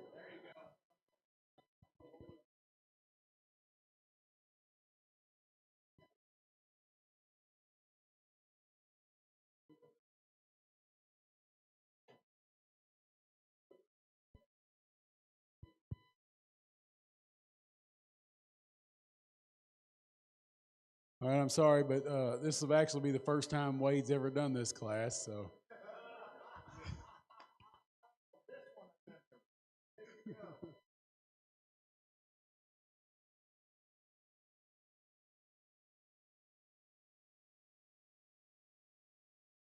Hey, all jokes aside, we're fixing to start with the next session there. Wade's put his information up here for you, his Check. email and his phone number. And let me just say, this guy, if you reach out to him, I can pretty well guarantee he's going to either answer, call you back, text you back. He's putting that information up there, but he's not one of these. It's just like, hey, I'm too good for you. I'm not going to give you any time. This guy will help you out. So y'all need to save that information if you think you may need any advice from him or whatever in the future. But whenever he's ready, session number 2. All right. Hold on, I got to figure out how to do this on this. Ooh, I may need help.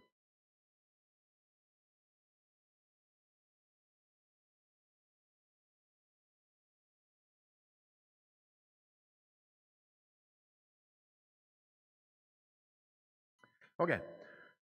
So this seminar, this is one that I give at auction school when I teach there, and I realize that I'm speaking to a different audience. At auction school, I'm speaking, even if people who are interested in livestock auctions, they may have not been to very many, and then I look out, it's funny, I look out the rest of the room who came to auction school to, sell art or whatever, and they have zero interest in this, so I always make sure they know ahead of time, like, there will be some things out of here that you can pull out. But I'm going to move through this a lot quicker because there's some really elementary things that aren't going to be extremely important to some people in here. And I realize I'm violating some of the rules I talked about earlier, but it's okay because what I'm actually saying is it really truly isn't important, right? So some of it isn't. So I'm gonna move through this a little bit quicker. But if you hear me accentuate some things, there's some things that I think help throughout our industry. So one of the most common things I get asked as a livestock auctioneer is, how do I get hired? How do I get my foot in the door? And then I hear a bunch of excuses like, all they ever have is these guys that are established in the area, and all they want you to do is, nobody ever wants to give you a chance, and blah, blah, blah, blah, blah. Well, that may be, but there are ways to get started.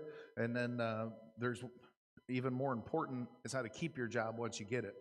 So I basically broke it down. There's 4 types of livestock auctions in my mind. They all have different characteristics, they all have different qualities, and they all have different ways for you to get into them and different ways for you to keep them. I feel like it's a commercial auction, a purebred auction, a video, and an equine auction. A video auction would be like Superior Livestock. Live Ag is the one that I work at. Western Video, where we're selling video. Myron has the cattle Miles has the cattle at his house, and we're going to sell that load lot for future delivery later. Purebred sale, maybe Charles is raising bulls, and we're going to have a bull sale. It might be at the stockyards, it might be at his place. Commercial cattle, those are cattle that are being sold strictly for profit within the market at a different lifestyle. So the first one we're going to talk about is commercial livestock auctioneer. We're going to sell all different types of livestock, but we're going to sell them at a certain point in their cycle of life, and the intent is for the producer to make profit. That's the intent of selling commercial cattle at livestock. Maybe Charles raised a calf and he sold it weighing 500, and Miles is going to take the calf that weighs 500 and he's going to feed it till it weighs 800, and then he's going to bring it back. Those are 2 different periods in that cycle of life, and he hoped to make money in that transaction. So in the time that he owned it, what he did to create more value in it and to reach profit, he might be fed it, maybe vaccinated it, maybe whatever qualities after he owns it that they're going to find value in, he's going to try and add those things for the intent of profit. A typical sale barn setting would be there's a ring for the cattle to go in to be displayed. There's seats throughout the arena, and the auctioneer sits on a block. The role of that sale barn, and again, I'm going to go through some of this pretty quick. The role of that sale barn is to bring the global market to the local community. So what used to happen is you sent your cattle to the nearest town to get on a railway, and they'd go to a terminal market somewhere. Like everybody in the country that raised cattle, they had to have cattle because they raised, 10 acres of corn.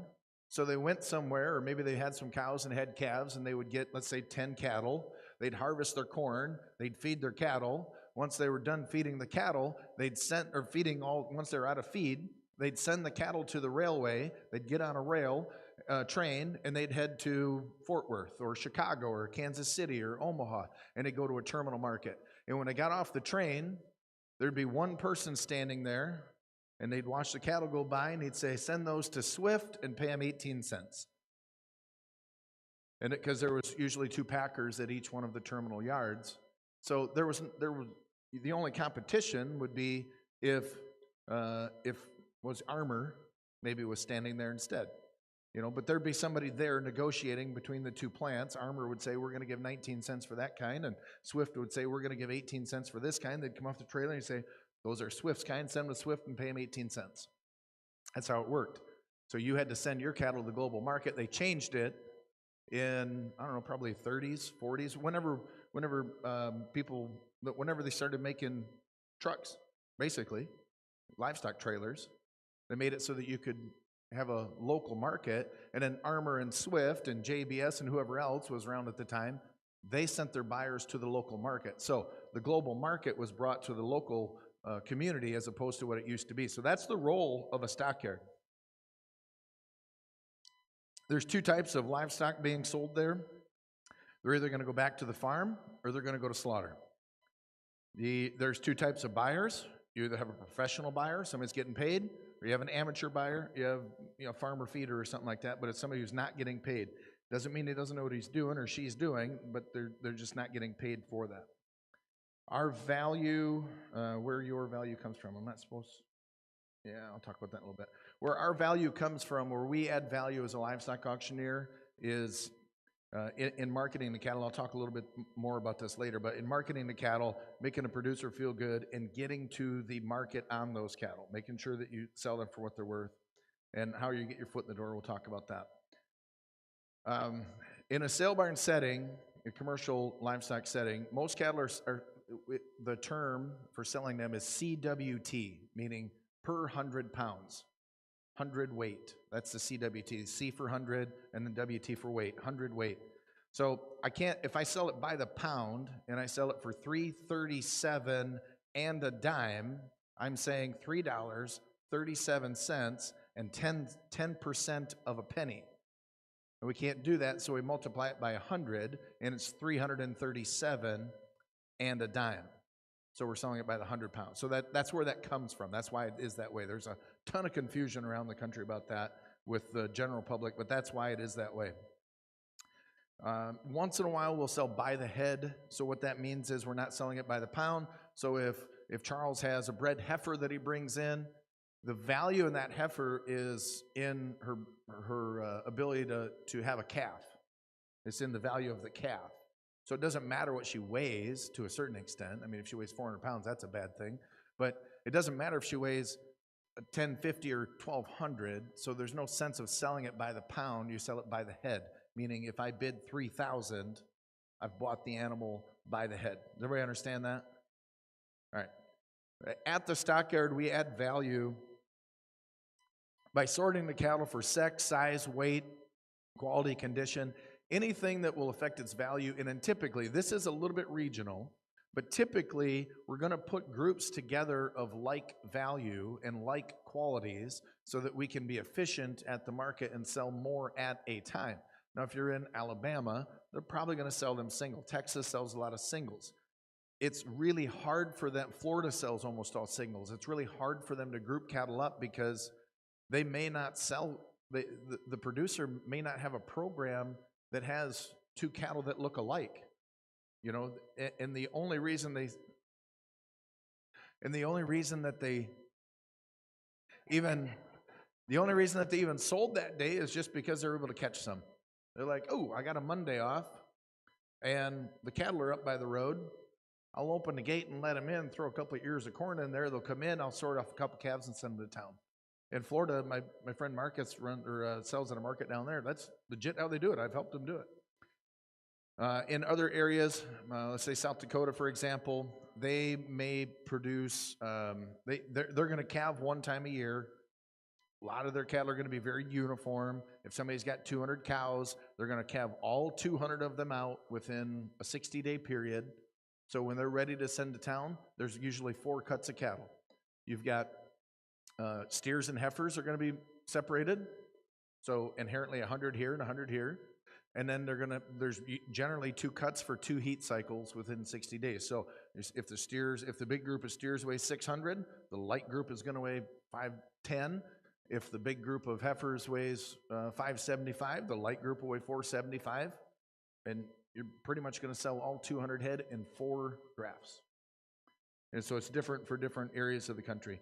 The stockyard gets paid on commission of the sales. It's either some markets, the lucky ones, are charging a percentage. They're saying 2 to 3, whatever percent of the total is what we are keeping for our commission. We're going to pay our bills out of that. The old way, and what is really hard for them to move off of in certain areas, is by the head. So if Miles has 10 steers that he's going to sell tomorrow, he might have to pay $28 a head or $32 a head. If Charles goes to Missouri and he sells that same 10 head, he might be paying 3%. So, and it's just a regional thing, but that's how they're commissioned. That's how they get paid. That's where the commission comes from. And the stockyards are governed by the Packers and Stockers Act, which is a whole seminar that I don't want to give because it makes my face red.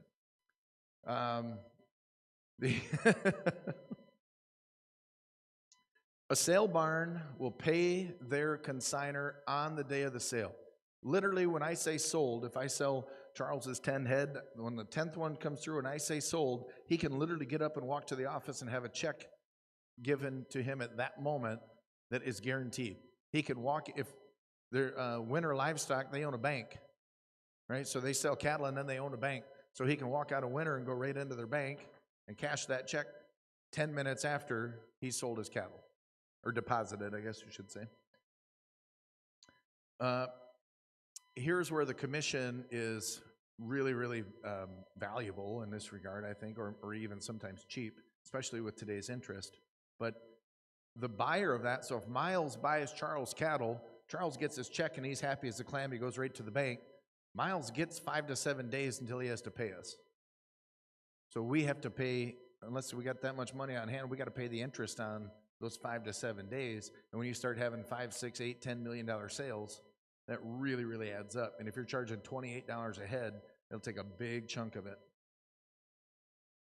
My dad has a market. I'll speak a little bit about, like, what that's like. It's different than other areas of the country, but at his market, they'll start at 2 o'clock. They'll sell small animals.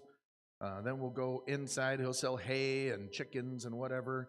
We'll go inside and we'll start with the back to farm cattle. We'll sell the baby calves that are going back to a farm. A lot of Amish buy those and background them in the area. We'll sell feeder cattle. They're going back to be fed longer. And then we'll start getting into the slaughter cattle, like fat cattle, butcher cattle, and cows and bulls that are going to slaughter. And then we'll sell those.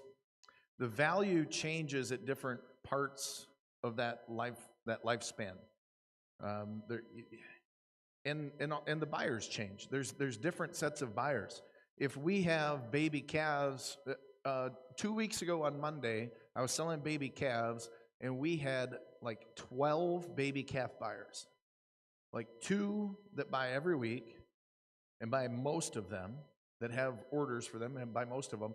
And then around the room, there was another 10 people that came to buy from 1 to 30. And so there was competition all over the place. When we sell calves, not a baby calf, but like a weaned feeder calf, like a 500-pound steer, 600-pound steer, there's a ton of people in the room usually that are going to buy those. But each step of that process, the competition gets a little bit less, a little bit less, and a little bit less, and a little bit less. And then when you get to the fed cattle market, there's really only 4 players in the country, and they don't exist in all areas of the country. So if you're in Seattle, Washington, Tyson is your fat cattle buyer. If you're in northern Michigan, it's JBS and American Foods. If you're in Nebraska, you're going to get all 4 of them. But so there's different values at different points of their lifestyle. That calf, the baby calf, is worth right now $10 a pound. When that same calf weighs 300, it's worth $6 a pound. When it weighs 600, it's worth $3.50 a pound. When it weighs 800, it's worth $2.90 a pound. So it's got different values all along the cycle. And I was speaking to a Holstein calf just now, or a Holstein feeder. So those are the different values as it goes on. And then when it gets fat, when it's finished, now it's going to bring 205.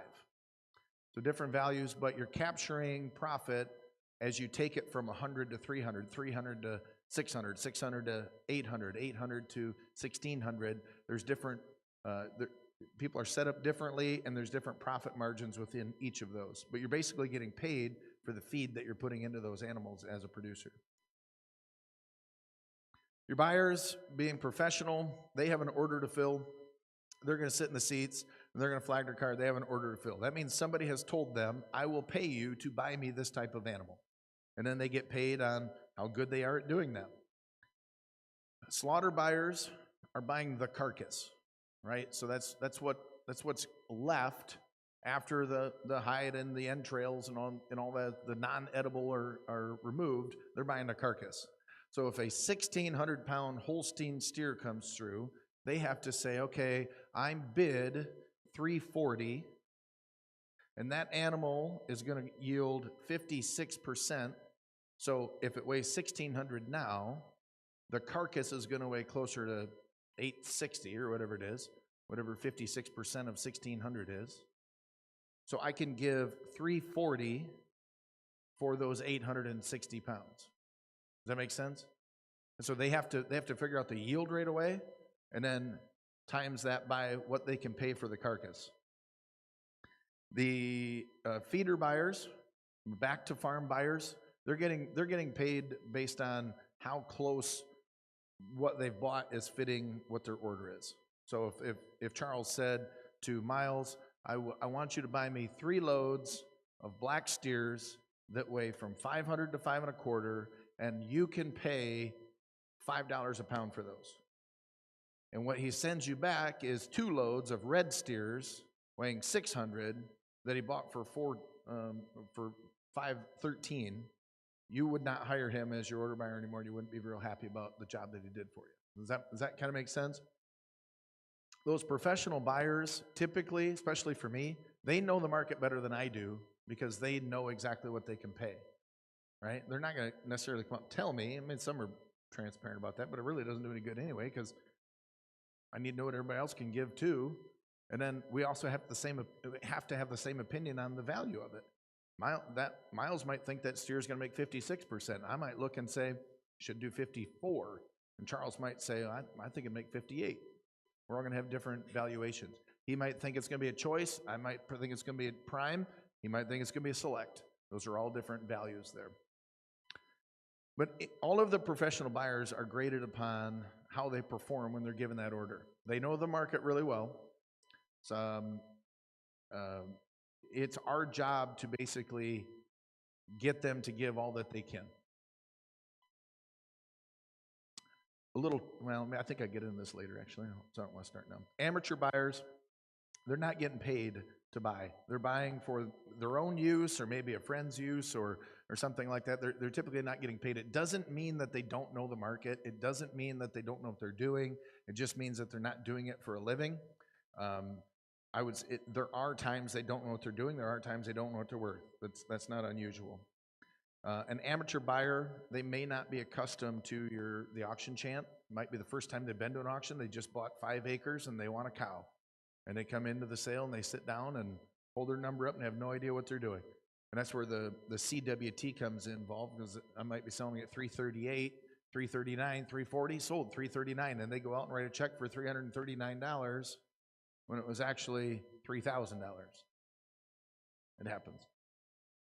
We want to treat them fair, understand their role. When I have an amateur buyer in the seats, I want to know if Charles came to buy 10 head today. Because if Miles is going to buy 10 loads, I would like to keep Charles in the seat as long as I possibly can. So if he sticks his hand up on the first set and I lose him, Miles has one less competitor all day long. I want to keep him in the seats as long as I can. I'm going to treat him fair, but I want to keep him around as long as I possibly can.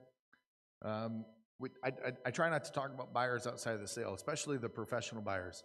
They get to complaining about each other, and they want to bring you in and have you complain too, and it's going to get back to them. You just don't talk about it. Don't agree. Don't even agree with them. So our value as a commercial livestock, yes, sir.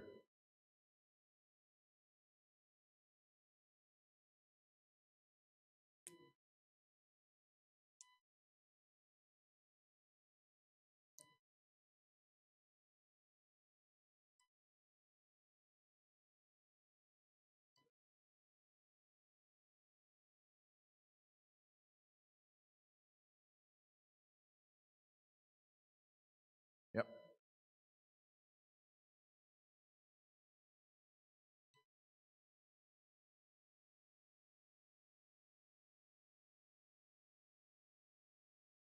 How do you want me to break it down? Do you want me to tell you what I do, or do you want me to tell you what? All right, so a lot of that depends on what market you're working for. So what he's talking about, all right, so let's say I'm selling the 6-weight steer. I think that around the country or in the area, that 6-weight is worth $4.25 a pound. That's just what they kind of been in that market, right? That's what I think. And I have one that's now at $4.10, and everybody's done bidding. And maybe it started out that day. I walked in, I'm like, Will is the only guy I see here that's going to buy a 600-pound steer. The 6-weights might be a little soft. But he's the only guy that I got here to buy those, and I recognize that right away. The first thing I'm going to do is probably try really hard to not offer 410. Right? I'm gonna try and stay at a higher level as often as I possibly can. Some markets, the owner of that market will say, whatever the market is, the market is. So you sell the cattle because I don't want to own them. Another market owner might say, hey, this is a good customer, and these cattle are worth $4.25. You make sure they bring it. And if we catch them back at $4.24, I'll write the check and I'll find a place to put them. If you have a market owner like that allows you to make those kind of decisions, they're flooring them. Yeah, they're basically putting a floor. If you have a market owner that allows you to do that and trusts you to do that, now our job is way easier. We got a home for them. Right? I think they're worth $4.25, and I got a home for them. If you start, there's problems associated with that. You don't want to upset the one buyer that you had, but you've also got to do your job of getting to the market. The internet has been a great tool for us in that regard. And one of the bottom lines about this, like, you and I can think we know what that market is when we walk in there and be wrong, you know? So if I start buying every 6-weight that comes through for $4.24 and end up with 300 of them, and then find out that market, like, we were doing pretty good at $4.10. You know, did you look at the board that morning? Did you have the board sitting out in front of you? So the board is the trade where cattle are traded on basically stocks and future options and puts and calls and that kind of stuff. And so if they say, hey, the fat cattle market or the live cattle market crashed in October, it went down $8 today. Guess what? A 6-weight today might suffer from that because it was going to be fat in October. You've seen things like that, right? All of a sudden, a future market crashes, and it affects a different class of cattle today. So, yeah, if I didn't look at that and see that the futures crashed in October, and I start thinking these cattle should be bringing $4.25, I'm not going to let them go for $4.24, and I start peeling those things back or trying to take that guy to it and keep running red lights, I might have been the dumbest guy in the room because they all knew what was going on, and I was the one that didn't. So I think where that comes from is, if I know that you can go to $4.25 and the market is supporting that $4.25, I'm going to do everything I can to get you as close to that as I possibly can. I'm going to look at the class of cattle. I'm going to look at the condition. I'm going to look at the kind. I'm going to look at the transportation of them. I'm going to do everything I can to get you to that point. That I typically have an internet screen in front of me. I may have somebody in the audience that is helping the sale. It might be the sale barn owner himself, and we're going to try and get there. We're going to try and get there as much as we can.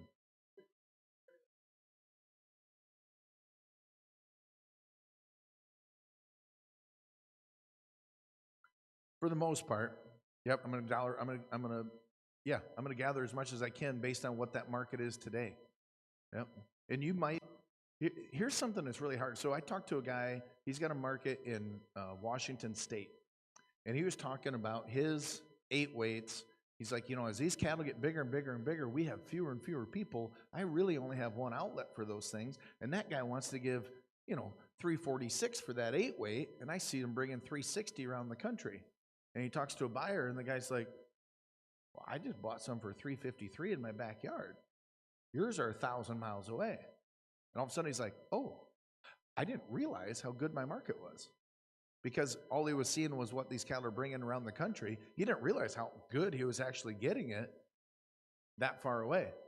And after that conversation, I guarantee he goes back and he feels a little better about what he sold them for, So I don't know, I dance around it a little bit. I think we all run red lights once in a while when we're trying to get to where we need to go. But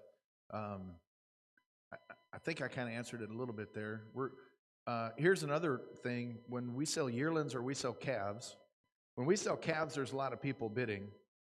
And I can just get under them real easy. What I mean by get under them, if they're worth $4, I might start for $360. Just get under the money and then run up because there's going to be a bunch of hands in the air typically. When I sell yearling cattle, there's fewer people involved. I'm not going to get under the money very much. If it's worth $310, I'm not starting it for $275. I'm going to ask for $300, $301. And then I'll take smaller increments to get where I need to go because I don't want to back them things up very far. There's too much investment involved in them to back them up very far. Some people disagree with me on that, and that's fine. Everybody runs markets maybe a little bit different, but that's one way I can do it, is just not offer that lower one and try to get somebody involved. Our value as a livestock auctioneer is a little different than what you might think. So people ask me, like, what do you get paid to sell livestock? Well, I get paid at different areas. Well, I need to, I'm selling at this place and they're only paying this much and I'm trying to get them to give me a raise. I'm like, well, are you adding the value to get the raise? I understand that your car costs more and your food costs more and fuel costs more, but are you adding the value to get you more money? I firmly believe that the people who hire and fire me as a livestock auctioneer are my consigners. If a consigner walks out of the barn and they are not happy with the job I did, they're more likely to go somewhere else. There's lots of barns in Kentucky. And if it's only another 40 miles to go to a different barn and they're going to feel good about how their cattle were sold, they're going to go there. If they tell the livestock owner, the market owner, that they don't want me selling their cattle, I'm probably not going to have a job much longer, and I'm certainly not getting a raise. Now, if I ask for the raise and I get told no, and then I don't come back next week, and the consignor that wanted me to sell their cattle isn't happy about that, there's a good likelihood I do get a raise. I'm offering value to them. How a consignor feels after I've sold their cattle has as much to do with what you said about them and the work that they do and how you represented them as it does with what they brought. This happens all the time. Will's steers weigh 600. He thinks they could bring from 415 to 425. And they come in and I say, these are the Gregory cattle. Will and his wife do a tremendous job. They got a real tight calving window, and they're really good caretakers. They're excellent, excellent cattle people. When they go to Charles Bull Sale, they buy the very best bulls because they care about genetics. And I know they spend a lot of long nights working these cattle and calving them out. They're sitting right up top. Guys, thank you for bringing the cattle in. Let's get to selling them. And I sell them for $408.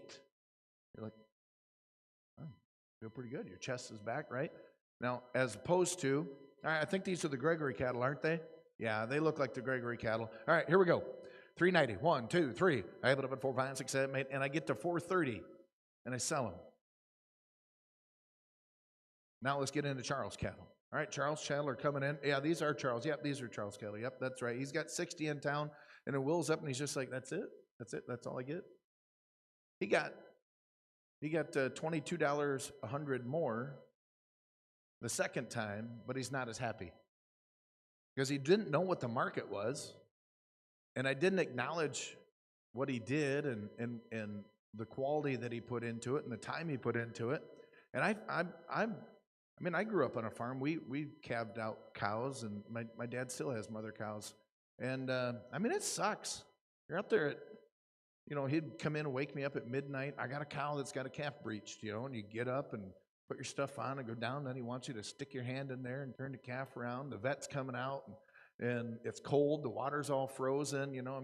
It's not always easy. And then you get a calf. You fight all night, and then the calf doesn't want to stand up. When you do stand up, he's dough-headed. He don't know how to drink from the cow, and you're fighting with that, and it's frustrating. And then you fight with that, and you milk the cow, and you get kicked 10 times, and then you tube the calf, and he gets up and he walks around, and 2 days later she steps on him and he dies. You're like, this job sucks, right?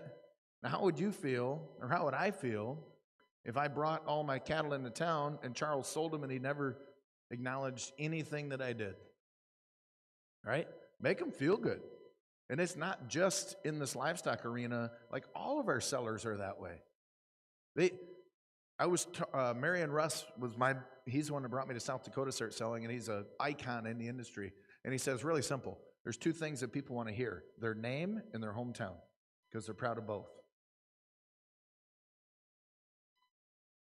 Yeah, the modern sale barns, it's going to be on a screen right here in front of me, or beside me. There's a screen that says who the consignor is. An older style, they're going to have a ticket come through, and that ticket will be on there. And it should, if it doesn't, they need to do a better job. It should have some, maybe the vaccinations or history on the cattle, how many they brought in, what their name is, what their hometown is. So even in the old ones, you get the ticket. Hey, these are Charles cattle. Charles is from somewhere, Kentucky, and him and his wife are here. They do a really nice job. Are you folks here? Yeah. Oh yeah, there they are. They're sitting up top. I don't know how many times people will be like, hey, thanks for recognizing me. It's good to see you again. I have no idea who they are, but I say, you folks here again? Oh yeah, there you are. I missed you. Well, I knew they were sitting up there. I just didn't know who it was, but all they hear is like, they got acknowledged, and then they wave, and then when they're done, I say, thank you very much for bringing those in. You had nice cattle. You guys do a good job. Let's get the next one in. And everybody feels better about it. I feel better about it. I feel good about acknowledging the work they put in because I've been there.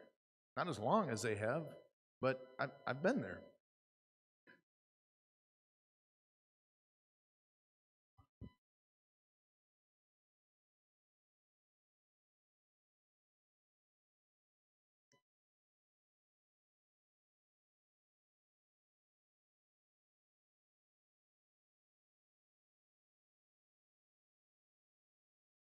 Yeah, that's right. I forgot about that Barnett sale. They do that. But they don't want to say who they commingle.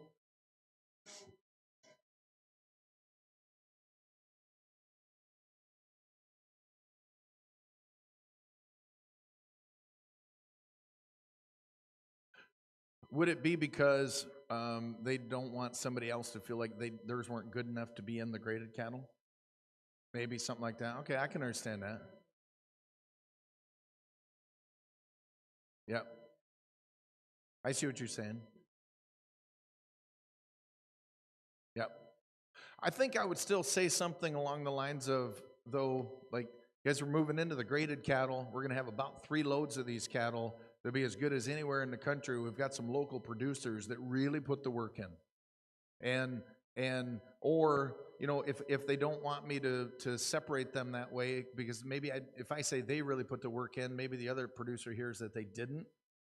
But maybe something along the lines of, they're putting the kind of effort in that allows us to market this. We know it takes more time. We know it takes more investment. We know it takes a little bit more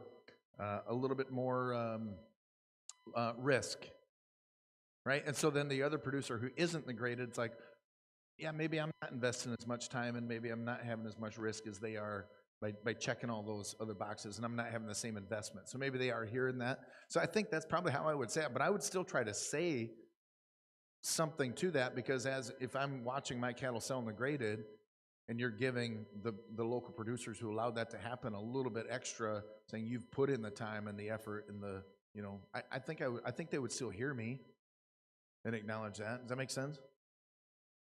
I think that's how I would do it, because I would have a hard time just selling them. I want to make them feel appreciated. Know the market, how to get their roll of ringmen. Oh, ringmen in a commercial auction, they're basically just showcasing the cattle. They're not very often catching bids. You know, there might be a 1,800-pound bull in there or something, and they got other things to pay attention to. Your chant in a commercial livestock auction, livestock auctioneers are often known as having that pretty chant, you know, smooth, rhythmic. They got, you know, Marlboro voices and that kind of thing. You know, I mean, that's pretty typical. They'll have rhythm. They'll have good cadence, and it's important. And not everybody can do this, and not every barn is conducive to it. But it's important when you're selling in a commercial livestock barn to find your pocket. And I don't know if everybody understands what that means, but there's this pocket that we can get into where we're not straining our voice, we're not pushing too hard. We have a nice roll about us, and I could literally, outside of having to go to the bathroom, I can literally sit there and sell all day long, because I found that little pocket, and I can just get in that groove, and I can just stay in that thing for hours. Because we try to find that pocket, though, we're susceptible to falling into these traps of content, like sloppy fillers or bad breathing, repetitive announcements. There's a guy that sells west of the one I sell at in Mitchell, and the buyers actually keep track of how many times he says, "Tell you what," right? And it becomes a joke. So they will sit there and listen to him hour on, hour off for 8 to 10 hours going, "Tell you what, boys, there's a good set of cattle right here. Tell you what, they're going to weigh about 825. Tell you what, they will do it all. I'll tell you what, the Smith family's sitting right up here, and tell you what, they got awful good bulls out there. Tell you what," you know, they're like, "Gee, Christmas, how many times do we have to listen to that?" But it's just worked into his vernacular, and now it's just like boom, boom. That's all he can. It's like the ladies and gentlemen. You know, it's like the same thing.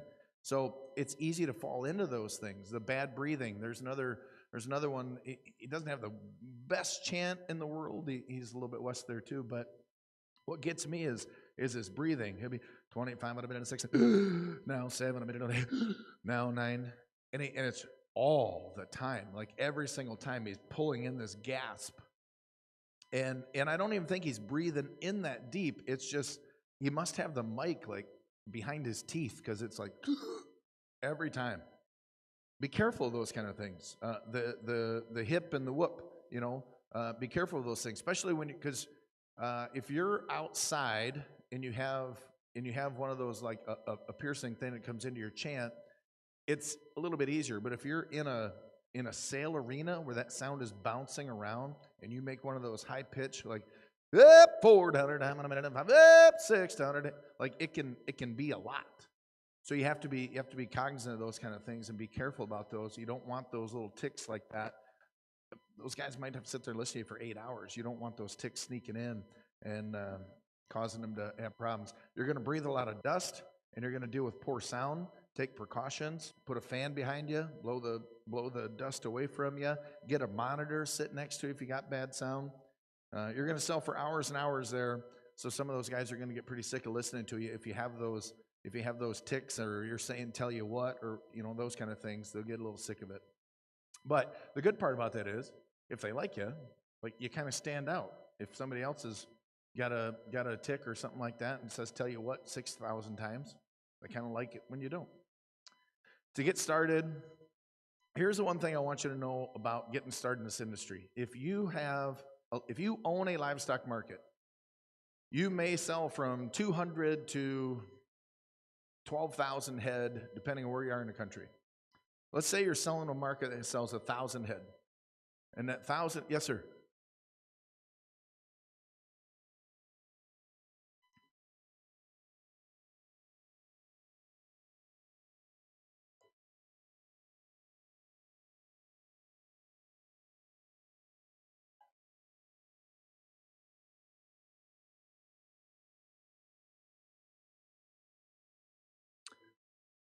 That's where I bring a monitor. And I'm a prima donna about that. Like, I mean, that's my thing. I admit it. I admit it.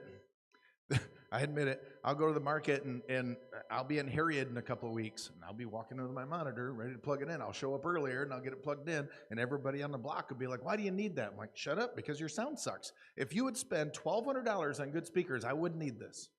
But now I'm going to rattle your brains out because, I can't hear anything. And then I'm pushing so hard. And when I push, I take deep breaths and I'm breathing in more dust and I'm hurting my voice. So this is my tool that is going to make me money. This is the only thing that I have that will make me money for the rest of my life. I'm not that talented in a lot of other things. Right? This is it. So if you don't want to spend $1,200 on better speakers, that's your fault. I'm putting a monitor right here. Yeah, that's how I do it. And certain monitors, I don't know how to describe it. Like, certain monitors have this like flat sound, and I still, even though I can hear myself, I'll still push hard. And some have like a little bit of a reverb and a vibration to it. Those are the ones that I can really, really, do cool stuff on. But if you're pushing, you sound flat. There's no inflection to your chant. You're just like screaming the whole time.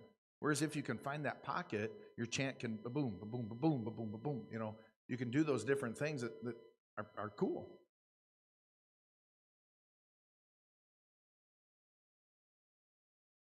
Yeah. That's where the monitor helps too. Yep. I tell them all the time, like, you guys figure out how you want it to sound out there. I'll figure out how I want it to sound right here. Yep. That's what I do. But I've done that for the last probably, 5 years or so. Just brought a monitor with me. I own a bunch of them little ones. I just bring around with me. I'll leave them at a barn if I need to, if I think I'm going to be back. Then I've started buying a little bit bigger one, these Harbinger or something. I get one of those. It's like that big. I love that thing. All right. So you own a market, you sell 1,000 head. Those 1,000 head are worth probably average $2,500 today, roughly. That's $2.5 million. Okay, you got about 3 people working the office, you got about 3 people working a block, you got about 2 people working a ring, you have probably 15 people that work out back, loading or unloading and all that kind of stuff. So you got, 30 employees. You're going to sell for about 35 to 60 different producers. Each one of those is not always appreciative of what you do and how you do it. Some of them are going to have problems. Sometimes maybe you sorted one off that you shouldn't, and you got to pay the guy for that. And then you got the P&S breathing down your neck. Everything's got to be right about that. Don't buy from the block. Make sure the check's good. This person should have paid in 3 days instead of 7. And how come that guy, did you check his bond? And blah, blah, blah. Like, you've got all of those things going on. Then you have this kid come out of auction school. Hi, my name is Wade, and I'm an auctioneer. I just went to Worldwide College of Auctioneering. I'd like to sit down and work for you. Do you think that they're going to put you in front of all of those like, you're going to be a liability to them until they can learn to trust you.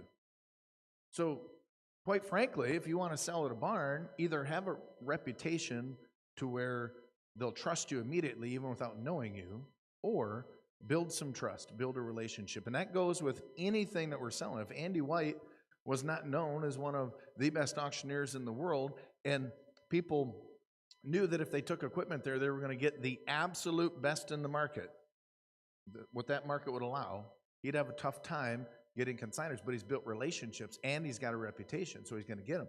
When I started, my dream was to sell in a market outside, like out west. Just go there and sell them. So I got into contests so I could go sell it some. I got noticed and I got hired to sell in South Dakota. Once my name was attached to that market, I could literally go anywhere in the country, knock on their door. I sell in Mitchell, South Dakota for Marion Russ. Here's a seat, young man. I mean, it was literally that easy. And people would call me from all over. I could have worked 8 days a week in South Dakota selling cattle once I got that one job. Now, winning the world contest, that's helped as well. I think the first helped the second, actually. I know it did. So, other than that, like, how do you get to build trust? Sir, my name is Wade. I know you run a nice yard here. I just went to auction school. My goal is to be an auctioneer. I noticed that you guys load cattle out. I notice that you unload cattle all day long. I want to learn how the stockyard works, and I want to go to work for you. My goal is to be an auctioneer, but I'm willing to do the loadouts, the unloading, the tagging, the sorting. I'm willing to do whatever. I got to learn all parts of this business, and I'm willing to go to work. And then eventually, you're going to get a turn. Dan Clark is one of the most recognized auctioneers in the livestock industry. He worked the ring for 10 years because the guy on the block knew he was too good to let him ever have a chance. So he just said, you can't sell here, you can't sell here, you can't sell here. And he had to work the ring for 10 years before he got a chance. And I don't think that's the norm. And I think that shows his dedication. I don't think that's the norm. But you've got to build that trust to the point. And then eventually, the auctioneer is going to have a cold. He's going to stay home. He's going to have a flat tire. You're going to get a chance to sell a few cattle. And you might as well be, it's better to have taken too long to get that opportunity than to get one too early. You get one of those opportunities too early, you won't be back. There was a guy in the contest, maybe I shouldn't say it. I shorted him a draft. I sorted a steer or a heifer off the load that he had just sold so that we could sell a single. There was nothing wrong with it. I just said, hold that one. Bring it back so he could sell a single. We paid the consignor what the full price was, but I had to get him out of there. He was costing too much money. There was $1 million worth of cattle that passed in front of him, and there was $1 million more right behind the door. And we did everything we can to get full value out of that first one, and I didn't want to go through that again. I don't want to take that chance of him costing that consignor $40,000 or something like that. I had no faith in that guy. All the credit to him in the world for having the confidence to go to a contest and want to get better, and I'm happy to help him get better, but that's too much money in that transaction to rely on him. I actually shorted him a draft and then put a single out. Was it fair? No. Did it hurt him? No. Probably helped him, actually. So, maybe I shouldn't have done it, but there's just too much at stake. I had no trust in him. You've got to build that trust, and if you're out there every day, you're going to build that trust. You're going to get in the ring, and you're going to get an opportunity.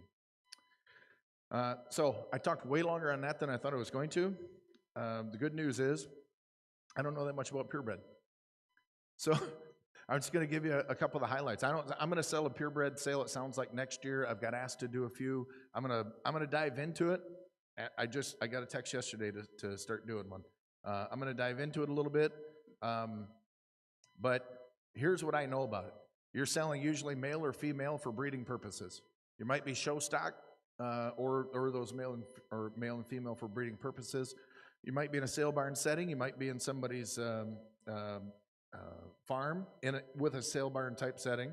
They might be in the front of you. They might be on the video. You're often selling by the head. You don't often, very, very seldom do you sell them by the pound. It's pretty seasonal. Your buyers are almost always amateur. Very few people are getting paid to come in and buy bulls for other people or heifers or whatever. Your value in the purebred setting is in knowing the breed first and foremost. Whatever you're selling, you need to know that breed. If you are selling Angus bulls, you need to know that breed awful, awful well. If you're selling Herefords, you need to know it very well. You need to know the trends within that breed. There's a reason that Joe Goggins says it sells 1 billion Angus sales, because nobody knows anything more about the Angus industry inside and out than he does. He understands it. You need to know your buyers.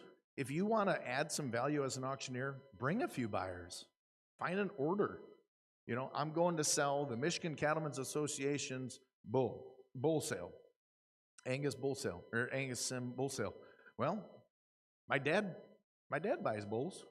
I might bring an order down there so that there's 2 or 3, he might need 2 or 3 bulls. We got several customers. I might be bringing their order down there. Try to help the market out. That would add value. Have an extra 2 or 3 people in the seats.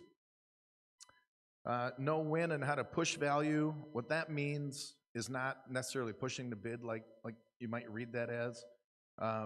But if there's value in marbling, and marbling is the new trend, then you're going to push that value, right? Like these purebred deals, it seems like we get too far this way, and then we turn, we get too far this way, and then we turn, we get too far this way.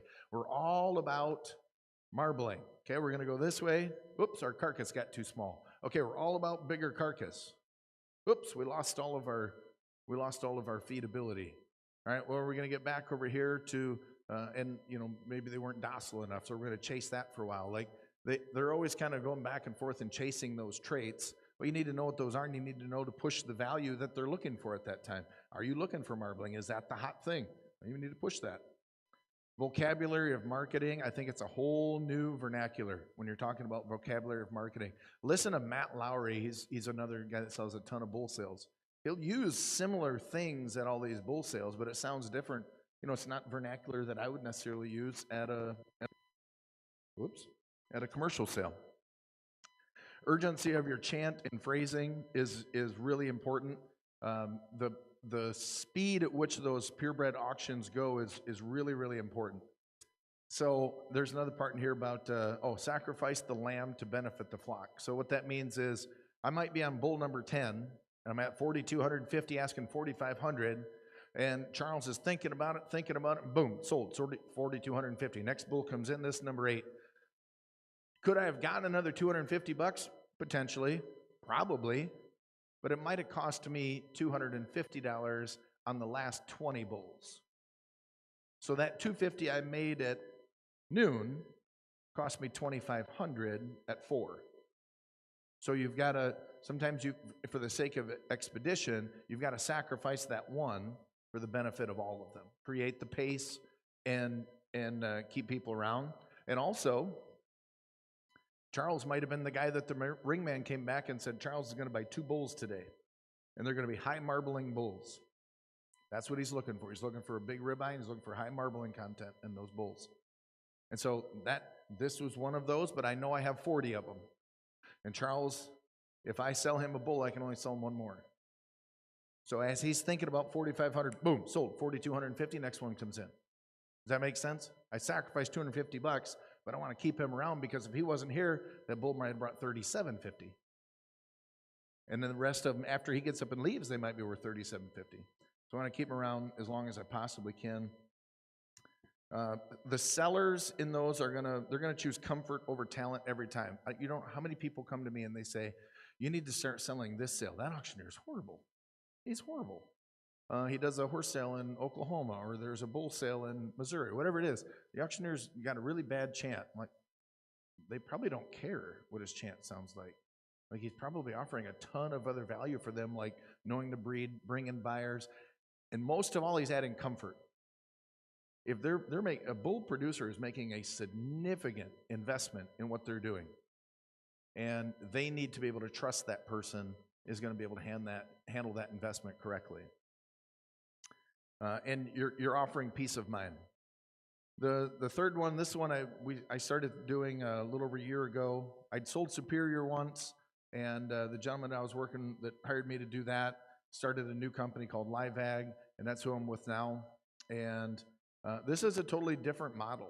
We're still selling cattle, but we're selling cattle on a future delivery. So if Charles if he calves his cows out in April, and then he's going to wean those calves off in October, and then he's going to sell those calves at a sale barn in November, that's fairly typical, or maybe first part of December, that's fairly typical. That's kind of how that process goes. Well, in the video, so if he sells his cattle in November after weaning them in October and getting he's done everything they needed to do. And then he gets the trucks there, and away they go to the market, and then that morning, they open up they find a screwworm, all right? Or they open up the border, and all of a sudden, the board tanks, and those cattle that were worth $4 are now worth $3.25 that day.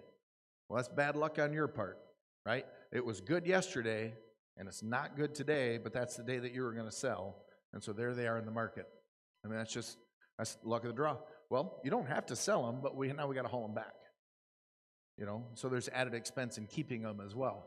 Maybe you think the market's going to be a little bit better, and you end up buying them all back or whatever. That's happened. That can happen. What the video allows is us to say, okay, Charles, you're going to sell them in November, or you're going to deliver them in November, but we can sell them on any day up until now. So what's it, yeah, it's January. You're not even gonna calve till April. They're not even born yet. But we can sell your cattle today. And then you can go through the whole process and you're already gonna know what you're gonna get for them when you deliver them in November. Does that make sense? So that's what the video offers. I'm not saying it's 100% the right way to go, but it offers some advantages, and that's one of the advantages. We can sell on a future delivery. There's less worry, right? If on sale day in the video, the screwworm hits and the market tanks, they're not even born yet. You don't have to sell them, and there's no cost in keeping them. You know, I mean, there might be a no-sale fee or something, but there's no cost in keeping them. Does that make sense? And then maybe in June, the market looks pretty good again. You can just put them right back on. Yeah.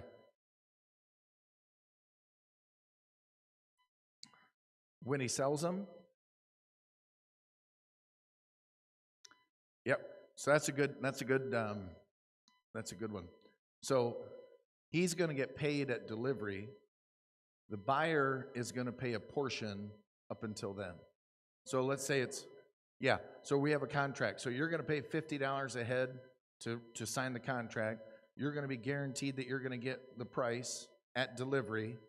And then when they're delivered and sent and all the obligations are met, we're going to send you an invoice for the balance and you're going to get paid minus commission.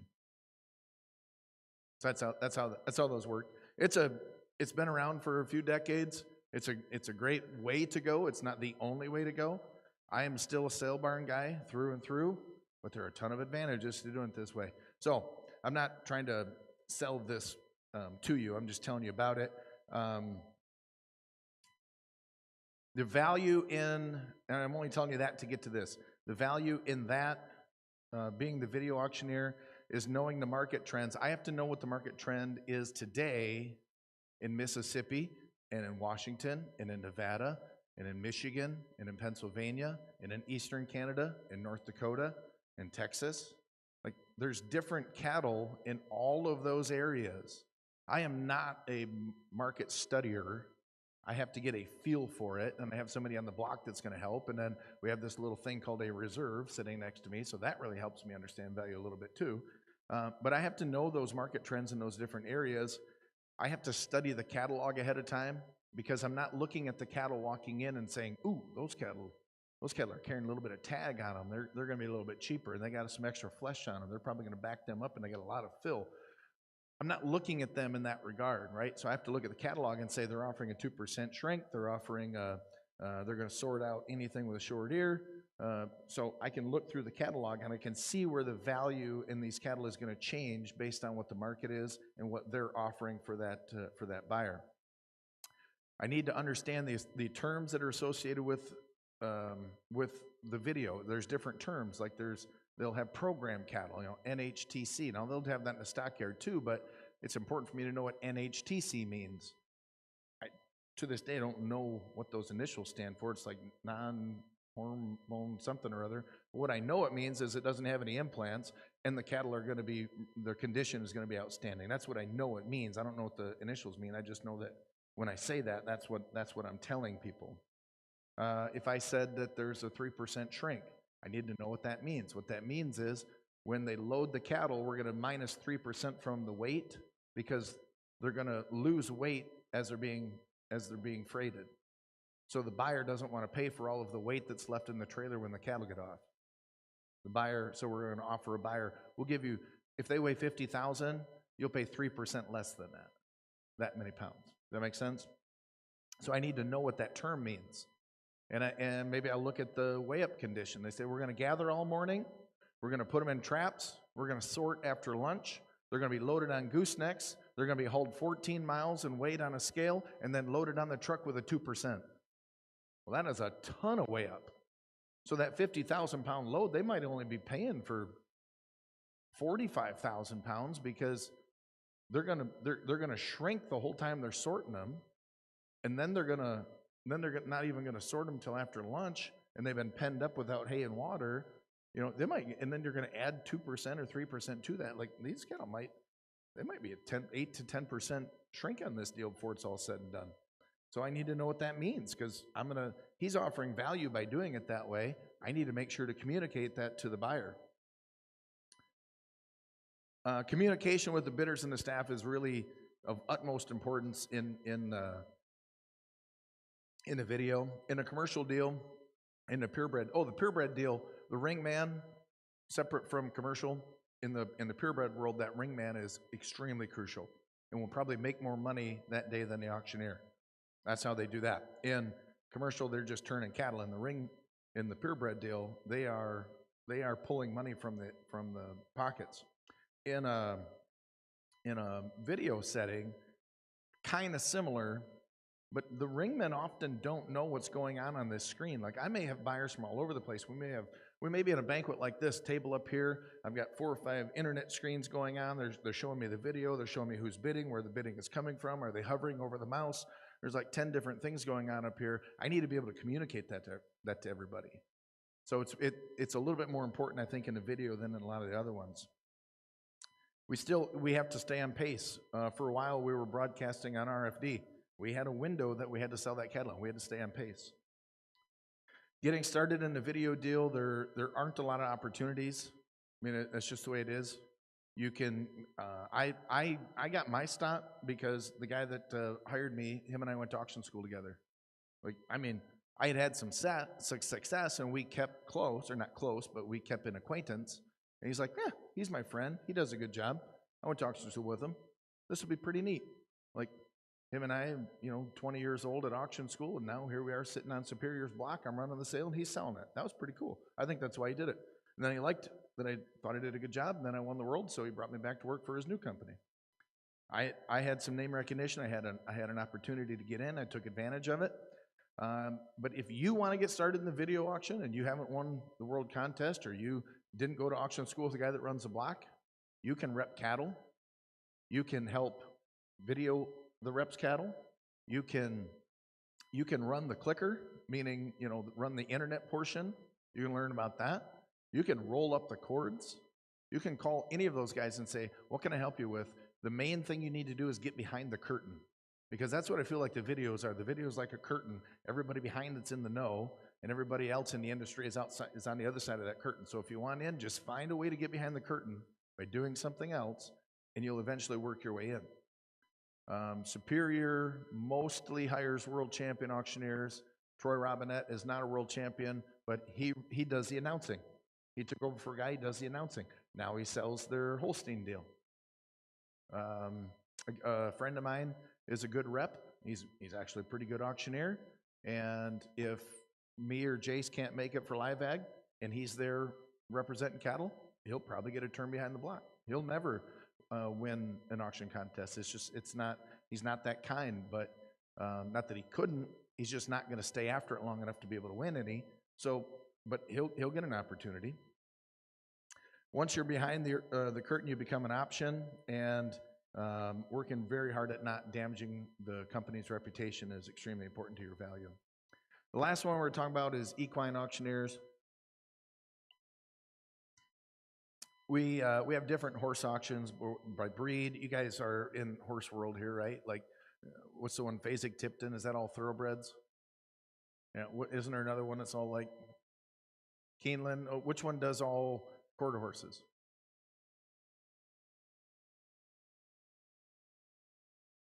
Saddle horses, okay, there could be Arabs, whatever, and it could be these ones we're going to sell jumping horses, now we're going to sell cutting horses, now we're going to sell race horses. There's different, and then there's all breeds. You could go to whichever that one is in Oklahoma, or Macon, Missouri is a good one.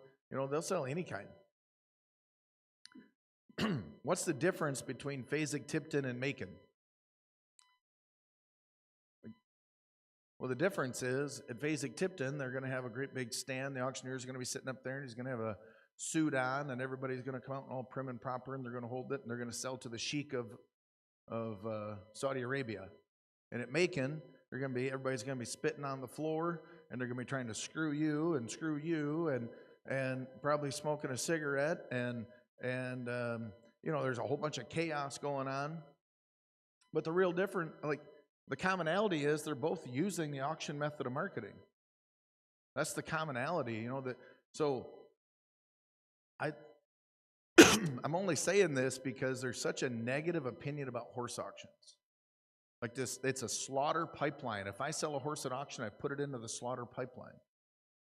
How many horses a year do you sell, John? 12 or 1,300. How many would go to slaughter?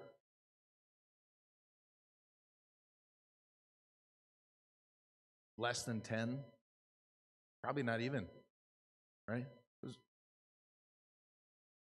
Yeah, I mean, there's hardly any, right? Do you sell horses at a market around here? Is there a slaughter buyer there? Okay. Yeah, there was a little bit, right? Did your auction have anything to do with whether or not that horse went to slaughter? No, not a bit. Like the value of it did, but you didn't. The auction didn't. The process is the same. So whether you're leading it out with a golden halter or whether you're running it in loose, like the process remains the same, and it's how we represent the process that helps or hurts that public perception. I love it when Joseph Mass to be on and they'll sell, a filly for $9 million. And they'll post a clip of it on social media. And I'll share it to our stockyard page and I'll say, thank God, another horse saved from slaughter. It's the same process, right? And then people be like, don't take offense, but it's typically liberal women who get really mad at us for selling horses. And then, God bless them though, some of them will come and buy. And then they'll post about the horse that they saved from auction. I'm like, did you notice who you're bidding against? You're bidding against your twin, right? So that was the person you were bidding against had the same intention. You paid $1,600 for a horse that had a $140 slaughter value. You quit saving that horse when you bid $150. Right? So like we can either further that perception or detract from it. Now, I'm not a vet. I don't claim to know everything about horses. As a matter of fact, I've owned probably thousands of them throughout my life. I really don't know a ton about horses. I just knew how to buy them and I knew how to rent them. I really don't know. I'm a horrible rider. I mean, I'm really bad at it, but I knew how to make money renting them, and I knew which ones I needed to buy, and I knew what the market was for them. So I was able to do that. But I'm not going to sit there as an auctioneer and say that this horse is healthy or not healthy, or sound or not sound. So I don't want to feed that perception of people saying, I don't want to buy at auction because I don't know what I'm getting, right? So I don't want to, I'm not a vet. I can't say, well, you're not buying a good one if you buy that one. I can't do that. But I can certainly screen a few sellers. We've got some sellers that I know are probably not bringing us very good horses. They're not welcome.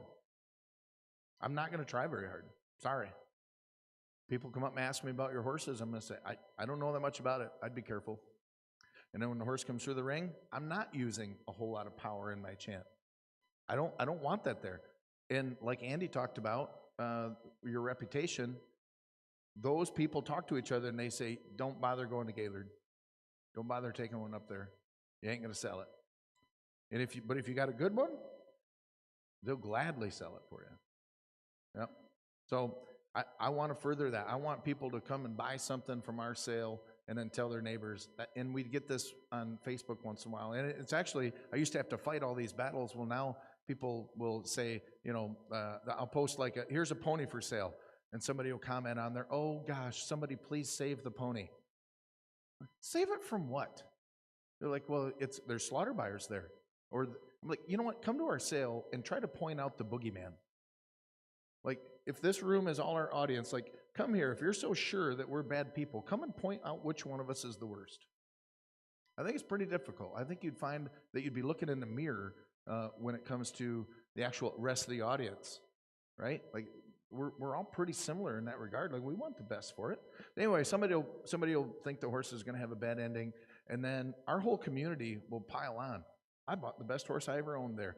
They're really good to deal with. They try really hard to market, blah, blah, blah, blah, blah. Yes?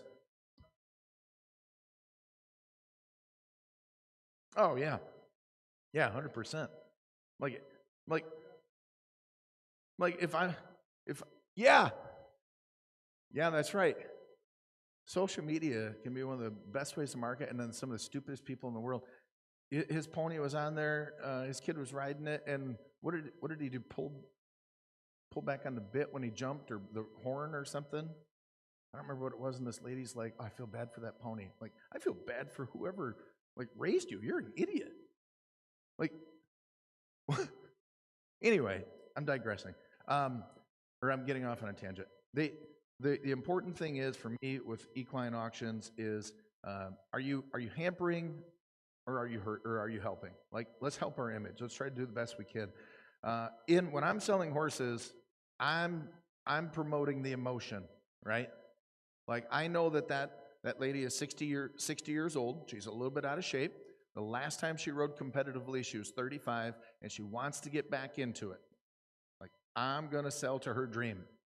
She hasn't done anything to get back in shape. She hasn't rode in a long time, and she hasn't taken lessons since then, and she thought she was really good the first time, but I'm going to try and speak to her in some manner, right? There's a guy that watched Yellowstone when it came out, and he just bought his Tractor Supply hat, and he came in, and he's super excited to own a horse and be a cowboy now, and I'm going to try and sell him one, and I'm going to sell him his dream. We have to be very careful in the horse industry between puffery and promises. You will buy some horses if you start promising things. You have to be very careful in that. There's a whole bunch of different ranges of buyers. There's people who've never been to an auction. There's people who've been to lots of them. And there's a whole different range with which to deal with at a horse auction.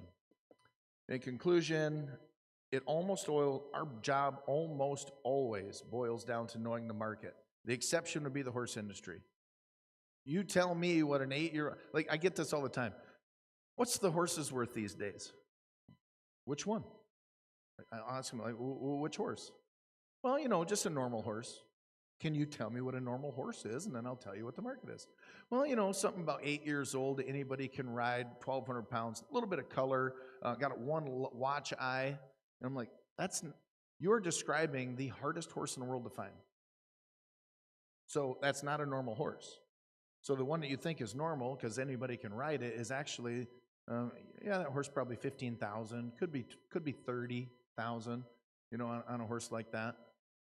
What's the range of horses? Well, we sold one for 200, and we sold one for 12,000. There's your range. Are you happy? Like, did that tell you anything? They're like, oh yeah, at least now I know.